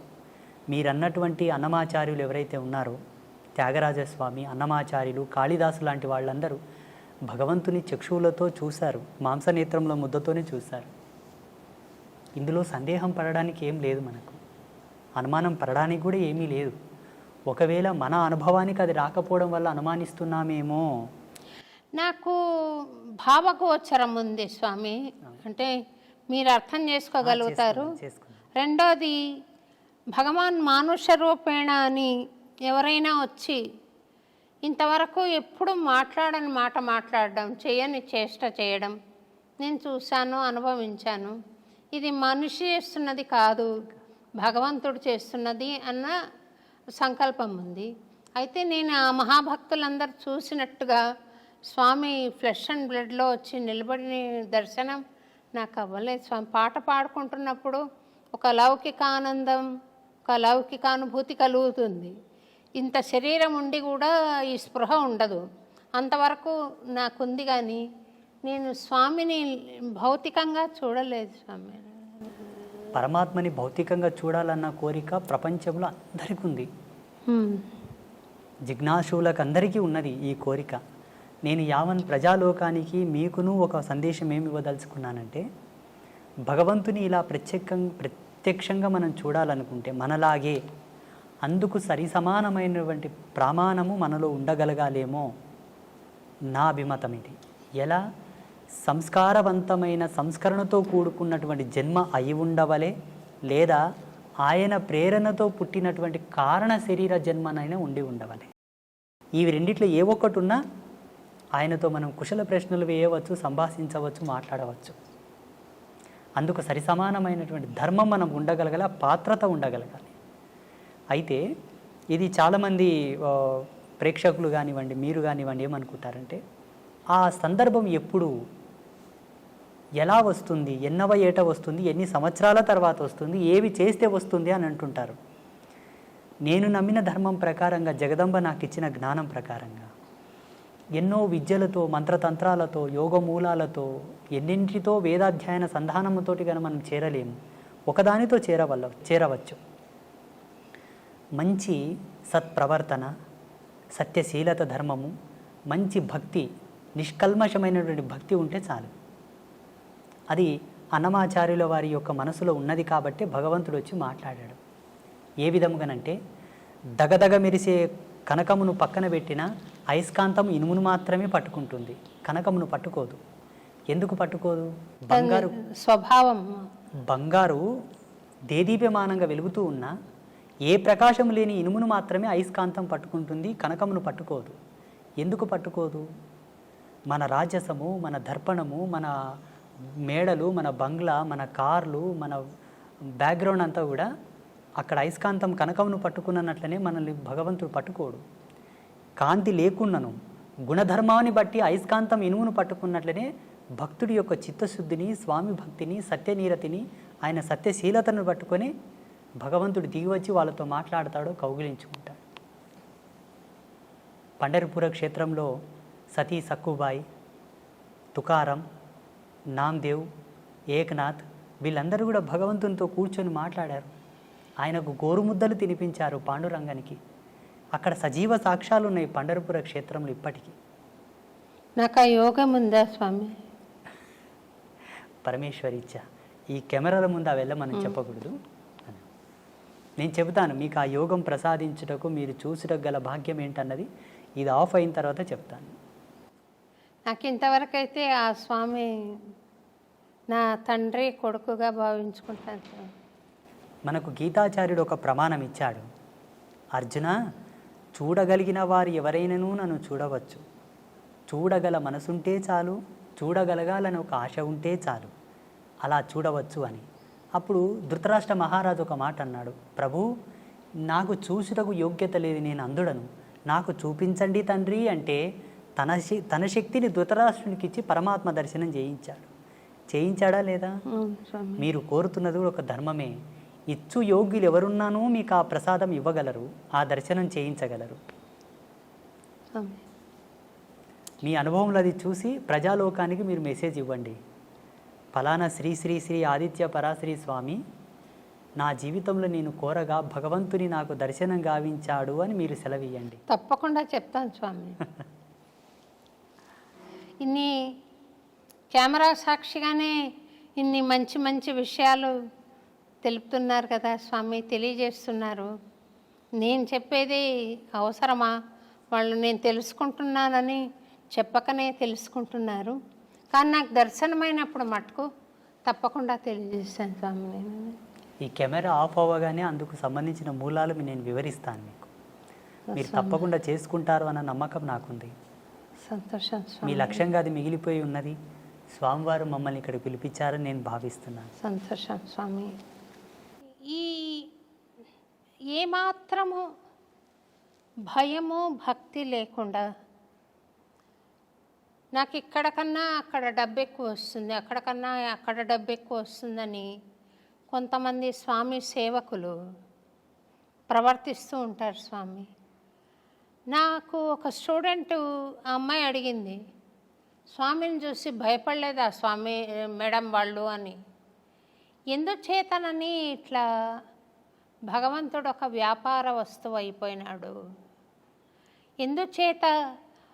వాడి సంకల్పం ఉంటే అది జరగదు కదా స్వామి. ఇట్లా ఎందుకు? అలాంటి వాళ్ళ పూజలు ఎందుకు? అలాంటి వాళ్ళ అర్చనలు ఎందుకు ఆయనకు? ఆయన అనుకుంటే మంచి వాళ్ళని ఏర్పాటు చేసుకోలేరా?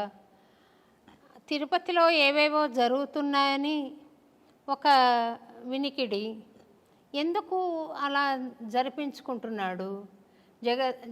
ఆయన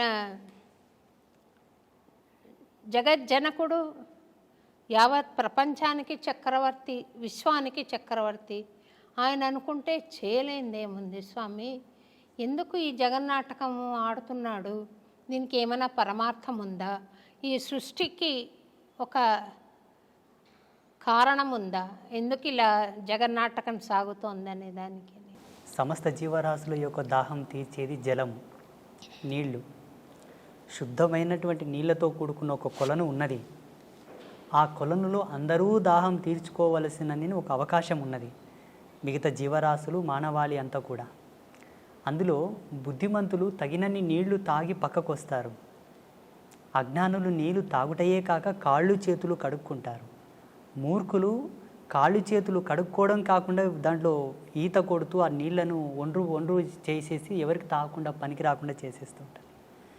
దానికి తగినటువంటి పరిణామం కూడా వాళ్ళు అనుభవించాలి, తప్పదు. ఇది జగత్ సత్యం. ఈ ప్రపంచంలో ఏ అవస్థతోనైనా దేనితోనైనా ఆడుకోనవచ్చును, ఏ బంధంతోనైనా ఆడుకోనవచ్చును, కానీ భగవద్బంధంతో ఆడుకోకూడదు. భగవంతుడు ఆట కాదు, అనుభూతి. భగవంతుడు వ్యాపారం కాదు, పరమ భక్తి. అక్కడ వ్యాపారం మొదలైంది, ఆట మొదలైందంటే జీవితానికి వచ్చేటటువంటి అనర్థాన్ని కూడా అనుభవించాలి. జాగ్రత్త, ఇది సత్యం. ఆ మాత్రం విషయ జ్ఞానం లేకుండా ప్రవర్తిస్తున్నారంటే వారు కలియుగంలో ఉన్న రాక్షసులే, ఈ కలియుగంలో నడయాడుతున్న రాక్షసులు. భగవంతుడు దిగివచ్చి వాళ్ళకు జ్ఞానం చేసి వాళ్ళని సన్మార్గంలోకి తీసుకురావచ్చు కదా స్వామీజీ అని మీరు అనుకునవచ్చును. భగవంతుని శక్తిని ఈ పామరులతో తులనాడబడదు. వాళ్ళకు జ్ఞానం కలిగించి వాళ్ళని యథాతథంలోకి తీసుకురావడానికి భాగవతులు ఉన్నారు.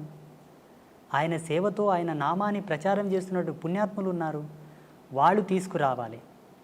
వాళ్ళ చేత కాని సందర్భంలో అప్పుడు భగవంతుడు దిగి వస్తాడు. స్వామి సేవకులం మేము ఉన్నాం కదమ్మా. ఫస్ట్ దూతలు వెళ్తారు నేరస్తునికి. దూతలు వెళ్ళి ఆ నేరం యొక్క సమాచారం చెప్పి తీసుకొని వస్తారు రాజు చెంతకు. ఆయన రాకపోతే రాజు దిగి వస్తాడు. ఇప్పుడు తిరుమల క్షేత్రంలో జరుగుతున్నటువంటి ప్రతి అనర్థము అక్కడ వాస్తవంగా చాలా తప్పులు జరుగుతున్నాయి. తిరుమలలో చాలా వికృతాలు కూడా జరుగుతూ ఉన్నాయి. ఎటువంటివి జరుగుతున్నాయి అంటే మాలాంటి ధర్మపరులు కూడా అక్కడ వెళ్ళడానికి ఆలోచించాల్సి వస్తుంది. ఇప్పుడు ప్రస్తుతం మొన్ననే వెళ్ళొచ్చాను నేను. ఇవి జరగడానికి గల కారణం ఏంటంటే రాజకీయ దౌర్బల్యం. స్వామివారికి రాజకీయపు హక్కులు కలిగించారు కాబట్టి అక్కడ మెయిన్ ఇవి జరుగుతూ ఉన్నాయి. అవి తొలగాలి. 2, మనకుండేటటువంటి శ్రీ వైష్ణవ పరంపరకు ఉండేటటువంటి స్వాములందరూ కూడా మౌనంగా కూర్చోవడం తగదు. స్వాములందరూ పీఠాధిపతులందరూ కూడా మౌనంగా ఉన్నారు, అది తగదు. అది వాళ్ళు అలా ఉండడం చేత వీళ్ళు విజృంభిస్తున్నారు. ఎంతకు భగవంతుని యొక్క త్రిపుండ్రములను ధరించి భగవంతుని యొక్క నామాన్ని చెప్పుతున్న మనకు ఆయనను రక్షించుకునే హక్కు మనకు ఉంటుంది. మన తల్లిదండ్రుల మీదకి ఎవరన్నా వస్తే మనం ఊరకుంటామా? ఊరక ఉండము కదా, తిరగబడతాం. అతడు సర్వులకు తండ్రి. ఆ తండ్రిని దిగివచ్చి ఈ పామరుల మీద పోరాటం చేయి వాళ్ళని మార్చడం కూడా ధర్మం కాదు. మనం ఉన్నాం, మనం ప్రశ్నిద్దాం, పోరాడదాం. ఆ బాధ్యతగా ఆ దిశగా కొన్ని సంఘాలతో నేను మాట్లాడి, హిందూ ధార్మిక సంఘాలతో నేను మాట్లాడి, అయ్యా తిరుమలలో ఇవి జరుగుతూ ఉన్నాయి, కొంత మీరు మాట్లాడండి, మీ ఫౌండేషన్ ద్వారా మాట్లాడండి, మీ యొక్క సంఘం ద్వారా మీరు మాట్లాడండి. ఈనాడు మాట్లాడిన మాట ఒక మహావృక్షం అవుతుంది భావితరాలలో అని చెప్పేసి మొన్న రీసెంట్గా చాలామంది నేనే పురమాయించడం జరిగింది. అవునా స్వామి? ఇప్పటికీ నేను అక్కడ తిరుమల వెళ్ళినప్పుడు స్వామివారిని చూసిన వెంబడి అక్కడ ఏమి పొరపాట్లు జరుగుతున్నాయో పట్టుకుంటాను నేను. భక్తులకు కానీ, పుష్కరిణిలో కానీ, స్వామివారి సేవలో కానీ ఆచార్య సమూహం చేసేటటువంటి తప్పులు కూడా పట్టుకుంటాను నేను. జగదంబ ఆ జ్ఞానం ఇచ్చింది కాబట్టి స్వామివారు ఆ బాధ్యత మాలాంటి వారి యొక్క మదిలోకి తీసుకొస్తాడు. దైవం మానుష రూపేణ అని మీరే అన్నారు కదమ్మా. సమబుద్ధితో పోరాటం భగవంతుడు చేయవలే. ఇక్కడ ఉండేటటువంటి మానవుని శక్తి భగవంతుని శక్తి సమమా? కాదు. ఆయన పోరాడవలసింది, కాపాడవలసింది చాలా ఉంది. అనేక కోటానుకోట్ల బ్రహ్మాండాలను అధిపతిగా పరిపాలించు స్వామిని, ఈ భూమిలో మనమెంత, మన మీద ఆయన పోరాటానికి రావడం ఏమిటి? తిరుమల తిరుపతి దేవస్థానం వారు మీ బోటి ఆధ్యాత్మికవేత్తల సూచనలు గ్రహించి అక్కడ పవిత్రతను నెలకొల్పితే బాగుంటుందని నేను కూడా భావిస్తున్నాను స్వామి. తప్పకుండా మనకు ఆగమశాస్త్రం ప్రకారంగా అక్కడ మేను వైఖానస సాంప్రదాయం ప్రకారంగా స్వామివారికి పూజలు జరుగుతూ ఉన్నాయి స్వామి. అయినప్పటికీ ఆ పరంపరను అలాగే కొనసాగిద్దాము. కానీ మారుతున్న కాలాన్ని బట్టి ప్రజలకు ఏం అవసరమో మేము తిరుగుతున్నాం, మాకు తెలుసు. జనబాహుల్యంలో తిరుగుతున్నాము, ప్రజలకు ఏ విధమైన కన్వీనియంట్ ఉండాలో మాకు తెలుసు. కాబట్టి ధర్మాచార్య సదస్సు ఒకటి ఏర్పాటు చేసి ధార్మికుల యొక్క భావాలు తెలుసుకొని అక్కడ భక్తులకు, అక్కడ స్వామివారికి సంబంధించిన కొన్ని అన్నీ సలిపితే లోక ప్రసిద్ధమైన తిరుమల క్షేత్రానికి ఏ విధమైనటువంటి భంగపాటు కలగదు. ఇప్పటికీ స్వామివారి యొక్క కీర్తి, స్వామివారి యొక్క గొప్పతనము, స్వామివారి యొక్క క్షేత్రం మహిమ ఎన్నటికీ తగ్గదు. భువి ఆకాశములు ఉన్నంత వరకు, యుగధర్మం ఉన్నంత వరకు స్వామి రారాజే. చాలామంది తిరుమలలో వైభవం తగ్గుతుంది, తిరుమల క్షేత్రం మూతపడుతుంది, తిరుమలకు జనాలు వెళ్ళరు అని కొంతమంది స్వామీజీలు మీడియా ముందు చెప్తున్నారు. అది తప్పు. ఈ భూమి ఆకాశము పంచభూతాలు ప్రేరేపకమయ్యేంత వరకు స్వామివారు ఈ చక్రవర్తి కలియుగానికి. కాకపోతే అక్కడ ఉండేటటువంటి ఆచార్య మండలి ఒక పొరపాట్లు, అధికారికుల పొరపాట్లు ఉన్నాయి కొన్ని. వాటిని సవరించాలి. స్వామి, నాకొక అలవాటో యావానాలో తెలియదు, కానీ నేను చిన్నతనంలో, అంటే మరీ చిన్నదాన్ని కూడా కాదు, 25 ఆ ఏళ్ళప్పుడు గుడికి వెళ్ళి నమస్కారం చేస్తూ పూజారి దృష్టి కొంచెం మరల్చగానే గర్భగుడిలోకి వెళ్ళిపోయి పాదాలు పట్టుకొని నమస్కారం చేసి వచ్చేదాన్ని. వాళ్ళు కోప్పడేవాళ్ళు, స్వామి ఏమ్మా మీకు కూడా చెప్పాలా అని నన్ను కోప్పడేవాళ్ళు. నేను పట్టించుకోకుండా స్వామిని స్పృశించి నమస్కారం చేయాలి అన్న ఒక బలమైన కోరిక ఉండేది స్వామి. నేను శ్రీరంగంలో సమాశ్రయణం తీసుకున్నాను. అదైన తర్వాత తిరువళ్ళరై అనే ఒక ప్లేస్ ఉంది కదా స్వామి, ఇప్పుడు ఏదో మళ్ళీ జనసమ్మర్దం అంతా ఉందంట, కానీ నేను మా ఆయన సమాశ్రయణం చేసుకొని మా గురువు గారు అక్కడికి వెళ్ళి ఒకసారి దర్శనం చేసుకొని రండి అంటే వెళ్ళాం. ఒక్క పిట్ట లేదు స్వామి, అంత పెద్ద గుడిలో ఒక్క పిట్ట లేదు. అయితే చిన్న ఇల్లు ఉంది ఇంతది. వెళ్ళి మా ఆయన తలుపు తడితే అర్చక స్వామి బయటికి వచ్చారు. మేము ఇట్లా వచ్చామంటే నేను వస్తాను పదండి అని ఆయన వచ్చారు. వచ్చి నేను మా ఆయనకు చెప్పాను, ఈ స్వామిని ముఖమంటపంలోకి తీసుకెళ్ళి మాట్లాడతావా అని. ఆయన తీసుకొని వెళ్ళి ముఖమంటపంలో మాట్లాడుతున్నారు. నేను చేసినది నేరమో మరి మంచిదో తెలియదు, కానీ గర్భగుడిలోకి వెళ్ళిపోయి ఆయన పుండరీకాక్ష స్వామి చక్రం ప్రయోగిస్తున్న పోజ్లో ఉన్నారు. ఆయన కాళ్ళు పట్టుకుని చాలాసేపు ప్రార్థన చేసుకుని ఒక 5 నిమిషాల పాటు అంతరాలయంలోకి వచ్చి కూర్చుని పొడగంటి మయ్యామిమ్మ పురుషోత్తమ అని పాడాను. ఆ పాట పాడంగానే ఆ ముఖమంటపం చాలా దూరం, చాలా పెద్ద టెంపుల్ కదా స్వామి. ఆయన ఇలాగొచ్చి అరవన్లో చెప్తున్నాడు, స్వామి రొమ్మ నల్లా పాడినారా అని, చాలా బాగుంది, నాకు సంతోషమైంది, ఇంకోటి పాడతావా అని అడిగాడు. ఆ మాట్లాడుతున్నప్పుడు ఇది అర్చక స్వామి కాదు మాట్లాడేది, ఆ పుండరీక స్వామి మాట్లాడుతున్నాడు నాతో అనే భావన నాకు కలిగింది. అది నేను చేసింది నేరమా, లేక అది క్రమశిక్షణ ప్రకారంగా చూస్తే అలా నేను ఇప్పుడు నా గుళ్ళోకి, ఇప్పుడు మేము చేసిన గుడిలోకి మేము వెళ్ళాము స్వామి, అర్చక స్వామి లోపలికి వెళ్ళి పూజ చేస్తూ ఉంటాను. ఆ కళలు అప్పచెప్పక ముందు కుర్చీ వేసుకొని లోపల కూర్చున్నాను నేను, కానీ కళలు అప్పచెప్పిన తర్వాత లోపలికి వెళ్ళే అవకాశం లేదు. కానీ చిన్నతనంలో అప్పుడు ఏ గుడికి వెళితే అక్కడికి వెళ్ళిపోయి ఇట్లా పట్టుకునే ఒక ఇది ఉండేది. అది ఏమన్నా దోషమా స్వామి? అది నన్ను ఏమన్నా వెంటాడే అవకాశం ఉందా? మీకు భగవంతుని యందు ఉండే అనురక్తి, భగవంతునితో మీకు ఉండేటటువంటి బంధం, ఆ ప్రేరణ అందరు కలగదు. కలిగినా కొందరికి భయం ఉండి, కలిగినా కొందరికి కొంత భేదం ఉండి కూడా పోలేకపోతారు. చాలామందికి ఈ ఇష్టం ఉంటుంది. ఏవీ లేకుండా మీరు వెళ్ళి పట్టుకున్నారు చూసారా, అది మీకే తగింది, మీ యొక్క గొప్పతనం. అది దోషంగా పరిగణించవలదు, దాన్ని దోషంగా చూడవలదు. అది పుణ్యం, సుకృతం, మీ అదృష్టం. మా అమ్మ అన్నది స్వామి, మీరు ఎట్లెళ్ళావే అంత స్వామి దగ్గరికి అట్లా గర్భగుళ్ళకి, మా అమ్మ అన్నది నన్ను. శ్రీవారి చరణములను స్పృశించారా? ఈయనను తిరుపతిని నేను ముట్టుకోలేకపోయినాను స్వామి, ఎందుకంటే అక్కడ గడప దాకా వెళ్ళాను. అది మహాభాగ్యమే, చాలా సుకృతం, అది అదృష్టం. అది గడప దాకా వెళ్ళి స్వామిని పాడుకున్న సందర్భం ఉంది. ఆ బంగారు వాకిల్లో కూర్చుని స్వామిని చూస్తూ పాడిన చాలా ఏళ్ల క్రితం. ఇప్పుడు ఆ అవకాశం అక్కడ తీసేశారు. తర్వాత గర్భగుడి లోపలికి వెళ్ళలేదు, కానీ అంచులలో నిలబడి స్వామిని దర్శించిన అవకాశం మహద్భాగ్యం ఉంది స్వామి. మీరు ఒక్క మాటలో చెప్పాలంటే విశేషించి మీరు కారణ జన్ములే స్వామి. ఎందుకంటే స్వామివారి యొక్క నామాంకితం చేతనే మీకు బహువిధమైన ప్రజ్ఞాపాఠవాలు సిద్ధించాయి. సమాజంలో మీకు గుర్తింపు ఉన్నది కూడా స్వామివారి యొక్క నామాంకితం చేతనే. అన్నమాచార్యుల వారి యొక్క సంకీర్తనలను ఇప్పటికీ డాక్టర్ శోభారాజు గారే ఒక అంబాసిడర్గా ఉన్నారు అంటే ఆ క్రెడిట్ మీకే దక్కింది కదా స్వామి. సంతోషం.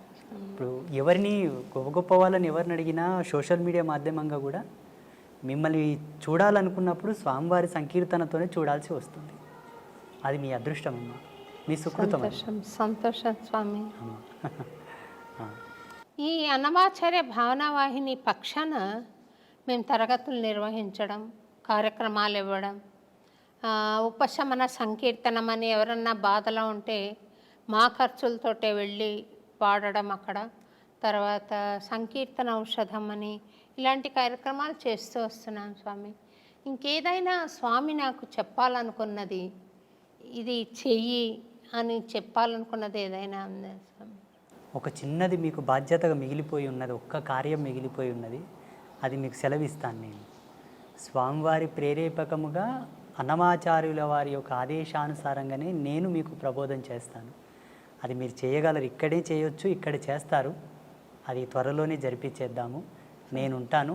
మీరు వస్తారా స్వామి? సంతోషం స్వామి. నేను సర్వదా మీకు విధేయుడనే. మీ భావానికి, మీ యొక్క గుణగణములకు నేను దగ్గరగానే ఉన్నాను. మీరు సంకీర్తనాలాపనతోటి భగవంతుని చేరుతున్నారు, మేము యోగ తపస్సుతోనే చేరుతున్నాము. మీదును మాదును ఒకే ప్రయాణమే. ప్రయాణంలో వాడుతున్న వాహనములు వేరు, ప్రయాణం ఒకటే. మీరొక వాహనంలో, మేము ఒక వాహనంలో వస్తున్నట్టు లెక్క. ఇద్దరి గమ్యం ఒకటే. మీకు చాలా దగ్గరగా ఉన్నాము. ఆ రోజు రాకపోవడానికి కారణం జగదంబ, ఈరోజు రావడానికి కారణం కూడా అమ్మ స్వామివారే. ఇక్కడ మీరు కొంత బాధపడి ఉన్నమాట నాకు అర్థమయ్యింది. స్వామి ఎందుకు రాలేదు, గురువుగారు ఎందుకు రాలేదు అని మీరు కొంత మతన పడ్డమాట వాస్తవమే. నేను నిమిత్త మాత్రుని. ఇప్పటికీ నేను అంబాత్రయ క్షేత్రంలో మా శిష్య బృందానికి అంతా చెప్తుంటాను, నేను నిమిత్త మాత్రుని. నా ఫోటో ఎక్కడ ఫ్లెక్సీలో వేయకండి, ఎక్కడ కూడా నా గుర్తింపు రాకుండా చూడండి అంటాను. వాళ్ళు వినరు. వినకనే అక్కడక్కడ కొన్ని ఫ్లెక్సీలలో ఫోటోలు వేస్తారు. నేను ఆ ఫోటోను చూడను, తలదించుకుంటాను. నాకు స్వయం ప్రకటితం ఇష్టం ఉండదు. అదే తపస్సు తగ్గుతుంది, అక్కడ తపస్సు క్షీణం అవుతుంది. స్వయం ప్రకటితం తపక్షీణం. మేము ఎక్కువ అద్దంలో ముఖం కూడా చూడకూడదు. మా భృకుటిని మేమే దర్శించిన ఎడల మా యోగ మహిమ తగ్గుతుంది. ఏదియూ అడిగి తీసుకోకూడదు, మా తపస్సు క్షీణం అవుతుంది. కోరడం మాకు ధర్మం లేదు, అడగడం మాకు హక్కు లేదు. మాకు మేముగా ప్రమోట్ అవ్వడం కూడా మాకు ఇష్టం లేదు, ఉండకూడదు. అది నిషిద్ధం. నిరాడంబర తత్వంతో ఉండిన ఎడల మేము అనుష్ఠానము చేయకపోయినా మా తపస్సు పెరుగుతూ ఉంటుంది, ఆటోమేటిక్గా అప్డేట్ అవుతూ ఉంటుంది. సంగీత క్యాసెట్స్ అని ఒక కంపెనీ ఉండేది స్వామి, దానికి నేను పాడేదాన్ని డివోషనల్స్. వాళ్ళు మీ పిక్చర్ ఇవ్వండి, ఇందులో వేస్తామన్నారు. నా పిక్చర్ వద్దు, అన్నమాచార్య బొమ్మ వేయండి అని చెప్పాను. అంటే అప్పటి నా ఆలోచన ప్రకారం అది చెప్పాను నేను.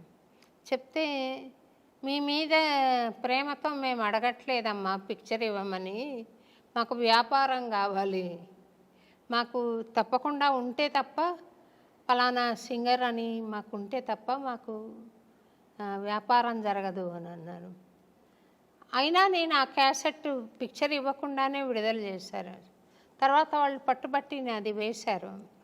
కానీ నాకు వాళ్ళ ఆంతర్యంలో ఒక కారణం, ఒక హేతుబద్ధంగా ఉంది అని అనిపించినది ఏమంటే, ఇప్పుడు మీరు త్రికరణ శుద్ధిగా చేస్తున్న సేవ అంబత్రయి క్షేత్రంలో ఉత్తరోత్తర వస్తారు స్వామి, తప్పకుండా వస్తారు. వాళ్ళు చెప్పుకున్నా మనకు నష్టం లేదు, మీ సంకల్పానికి నష్టం లేదు. ఈ క్షేత్రం మేమే పెట్టాము, స్వామికి జ్ఞానబోధన నేనే చేశాను అని చెప్పే వాళ్ళు కూడా వస్తారు. ఉంటారు కొంతమంది అట్లా. మీ క్షేత్రం గురించి నేను మాట్లాడటం భావ్యం కాదేమో కానీ ఉంటారు అలాంటి వాళ్ళు ప్రతి దగ్గర. అది అరికట్టడానికి ఈ సంస్థ ఫలానా వాళ్ళ ద్వారా, ఇప్పుడు రామకృష్ణ మిషన్ అంటారు, ఆయన రామకృష్ణ మిషన్కి ఆయన బొమ్మ వేసినా పేరు పెట్టినా ఆయనకు చెందదు. ఇప్పుడు అయినా కూడా పెడతారు. ఎందుకనంటే ఆ మహానుభావుడి ద్వారా సాగుతున్న ఆది మూలం ఆయన అన్నట్టు సాగుతూ ఉంటుంది. అందుకని అయినా మీరు ఆ ఫ్లెక్సీల్ని మన్నించాలి అని నేను కోరుకుంటున్నాను స్వామి. అదే దశకంలో నడుస్తుంది. నేను ఇష్టపడకపోయినా వాళ్ళు మీరు అన్నట్టుగానే భావించి చేస్తున్నారు కార్యక్రమాలు. ఎక్కువగా ఎందుకో శ్రద్ధ కలగదు అందుపైన. అది మనసులో అంకురం నాటుకుపోయింది, జాడ్యం పట్టుకుంది బాగా, మక్కిలి పోదు, ఆ వైరాగ్య చింతనలు పోవు. వాళ్ళు ప్రేమతో ఏదైనా వండి తెచ్చినా తిన్నామన్నా ఆ నాలుక కోరదు. అలాగే కుక్కుకుంటాను బలవంతంగా, అన్ని 2 ముద్దలు తినేస్తాను. ఇప్పుడు నాది ఏం తప్పు లేదు, అందున్న జీవుడు అందుకు అలవాటు పడిపోయాడు. ఈ దేహాన్ని ధరించుకొని ఉన్న ఆ జీవుడు అందుకు అలవాటు పడిపోయాడు. అలా వారిస్తూ ఉంటాను వాళ్ళని. చూడండి, ఇది లోక కళ్యాణం కొరకు స్థాపితమైన క్షేత్రము, ఆడంబరాల కొరకు స్థాపన కాలేదు అని వాళ్ళని అట్లా వారిస్తూ ఉంటాను. ఎందుకంటే వాళ్ళలో కూడా జాగరూకత ఉండాలని, ఆ భద్రతా భావం ఉండాలని, ఎక్కడ కూడా ధర్మాన్ని తప్పొద్దు, ఇది ఆడంబర క్షేత్రంగా మనం క్రెడిట్ కావద్దు అన్న ఒక భావన. ఎద్దులని ఎప్పుడెప్పుడు అలిస్తూ నాగలి సాటికుండా పోయేటట్టు ఎలా అలిస్తాడో రైతు, అలాగనమాట. వేస్తారు వాళ్ళు, ఫోటో వేస్తారు.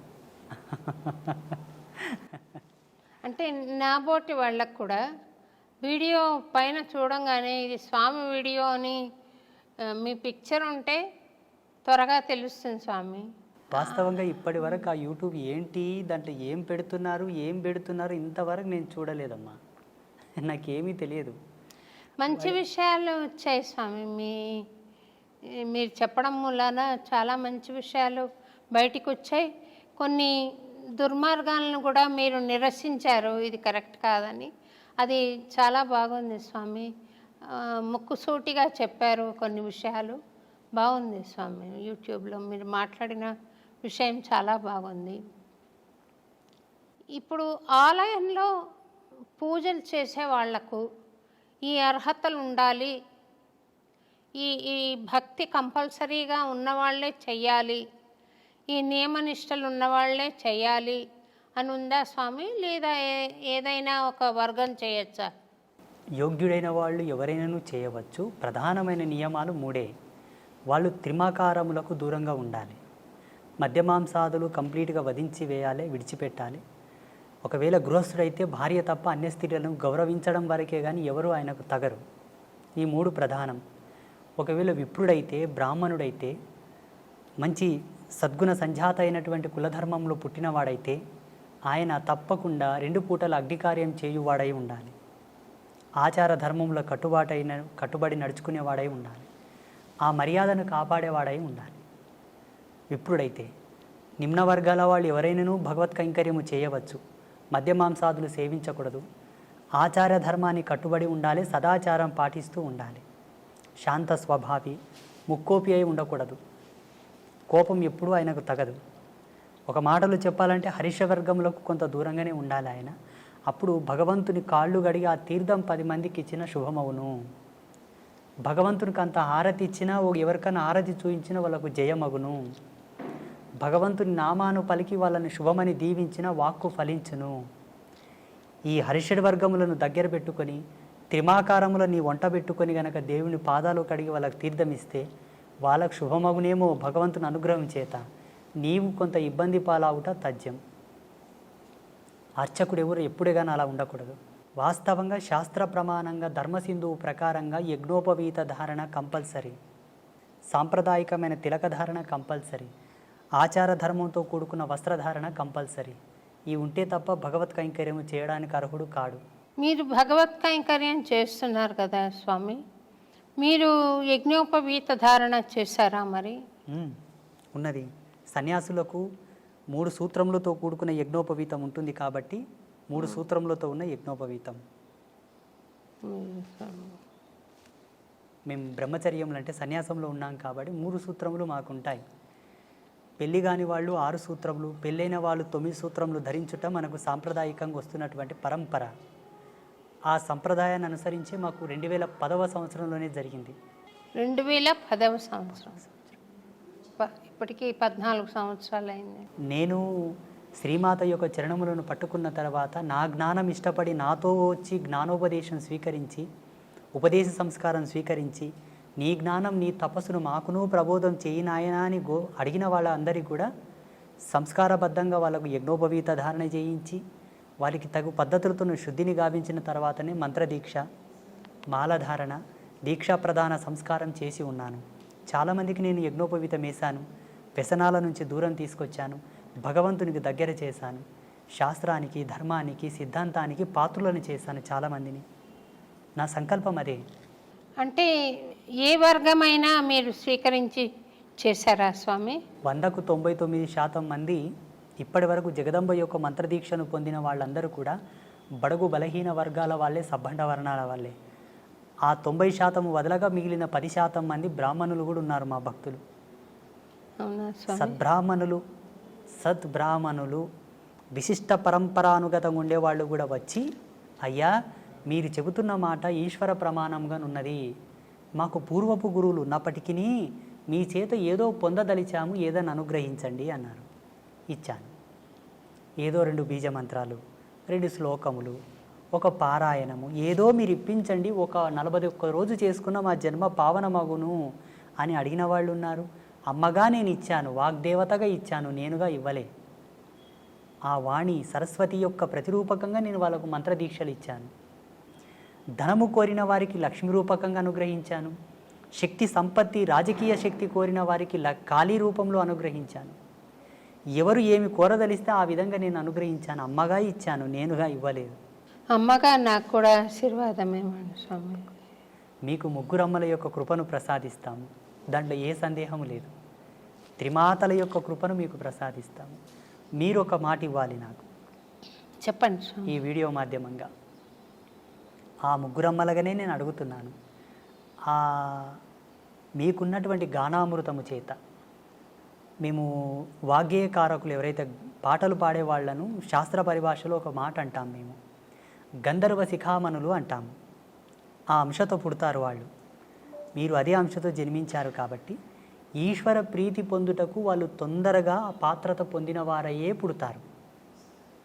పాడేవాళ్ళందరూ కూడా అవధానులు, పండితులు, గాయకులు, నాట్యకారులందరూ కూడా భగవత్ కళలతో పుడతారు, సారస్వత కళలతో పుడతారు. కాబట్టి భగవంతునికి దగ్గరగా ఉంటారు వాళ్ళు, చాలా చాలా దగ్గరగా, చాలా దగ్గరగా.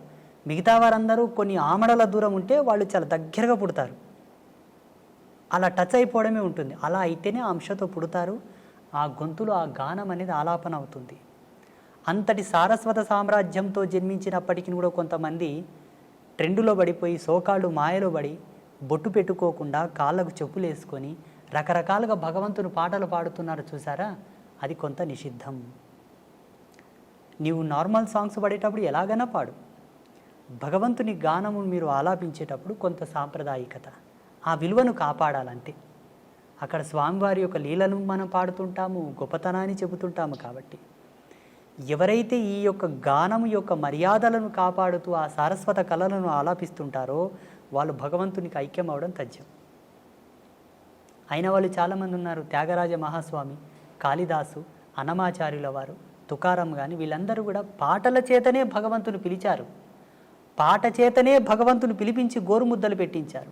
పాటకెంత ప్రతిభ ఉన్నది, ఎంత పవర్ ఉన్నదో చూడండి.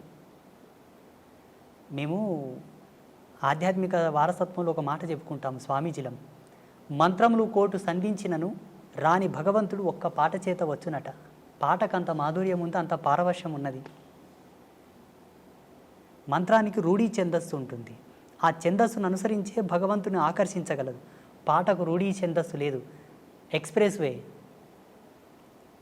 ఆ గానమునకు అలా లయను శృతిని కలిపి పాడగలిగితే ఈశ్వరుని యొక్క హృదయమును ద్రవింపజేసి పరవశింపగలదు, పిలవగలదు. అలా మనసు పెట్టి పాడాలి. అదే ఛందస్సును అనుసరించి అంబాత్రయ క్షేత్రంలో కొలువుదీరినటువంటి 3 అమ్మలకు మీరు ఒక పాటను పాడి మాకు ప్రసాదించాలి. మహాప్రసాదం స్వామి, తప్పకుండా. మేము అంబాత్రయ క్షేత్రంలో పద్మశ్రీ డాక్టర్ శోభారాజు గారు పాడిన పాటను ఒక శిలాపలకంను రచిస్తాం అక్కడ. ఆ పీఠం మీద ఎవరో చిన్న చిన్న వాళ్ళు భజన సంకీర్తనలు పాడారు, కొన్ని తత్వగీతములు పాడారు, ఇంకా కొన్ని పాటలు పాడారు. కానీ ప్రాముఖ్యతను వహించినటువంటి సంగీత గానామృతము మీ చేత రావాలన్నది మా కోరిక.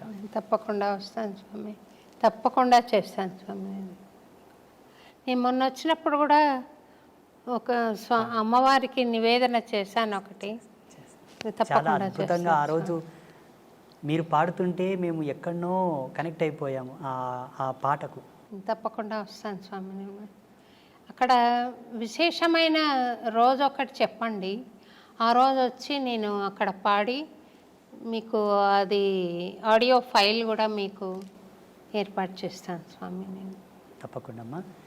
చాలా సంతోషం అమ్మ, ఈరోజు మీరు మమ్మల్ని పిలవడం, ఈ అన్నమయ్య పురానికి నేను రావడం నా అదృష్టంగా కూడా కొంత భావిస్తాను. నేను సంతోషం.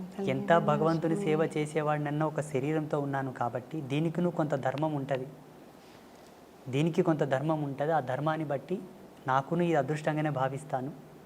మీరు ఆదర్శ దంపతులుగా మీరు మీ కుటుంబ సభ్యులందరూ కూడా చిరకాల యశస్సుతో వర్ధిల్లండి, సుఖ సంతోషాలతో జీవించండి, భగవత్ కృపను పొందండి. ఒక చిన్న విషయం అడిగి కార్యక్రమం ముగిస్తాను స్వామి.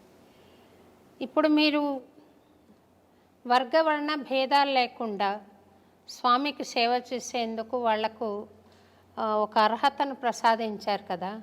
అట్లా పూర్వకాలంలో గార్గి ఇలాంటి వాళ్ళందరూ, మైత్రేయి ఇలాంటి వాళ్ళందరూ జంధ్యాలు ధరించి వాళ్ళు కూడా వేద పఠనం చేశారని అంటారు కదా స్వామి.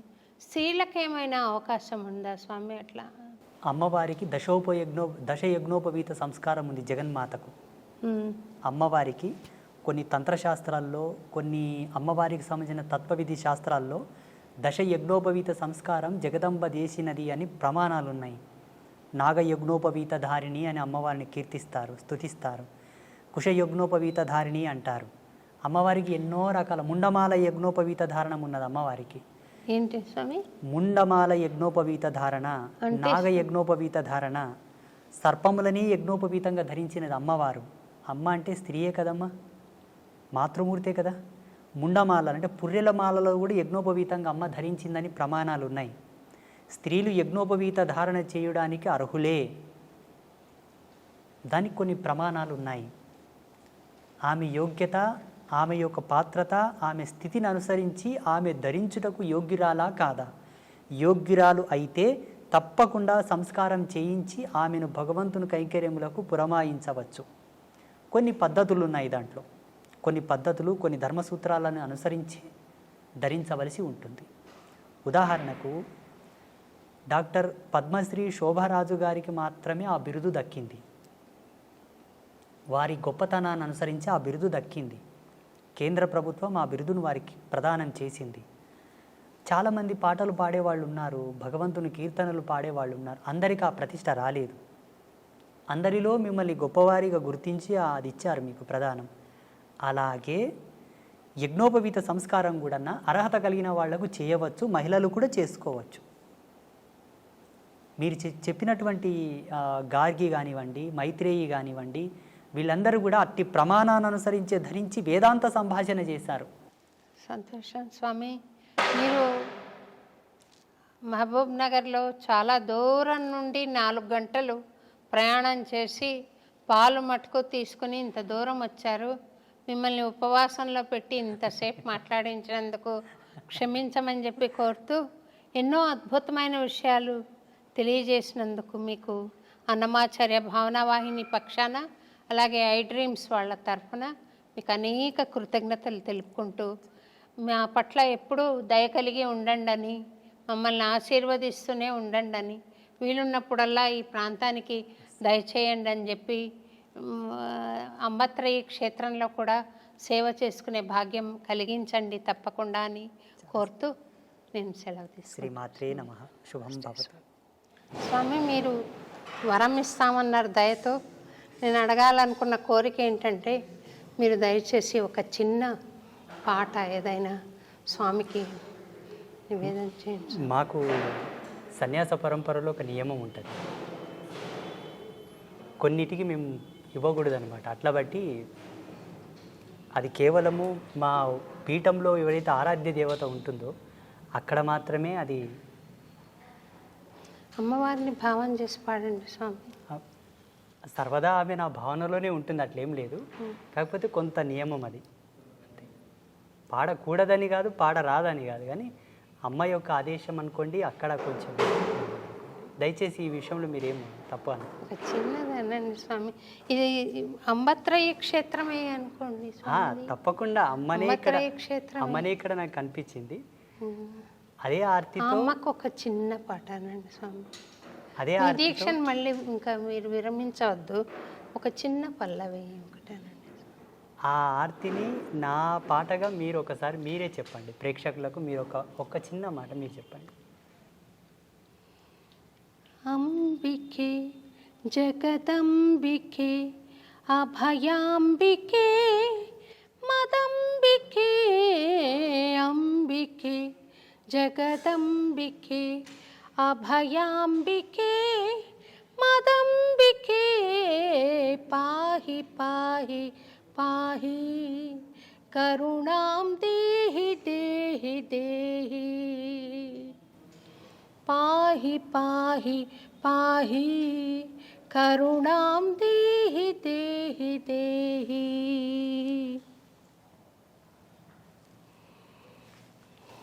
మా గాత్రమే మీరు తీసుకున్నట్టుగా, మీ గాత్రమే భగవంతుడు ఇచ్చినట్టుగా ఇది భావన.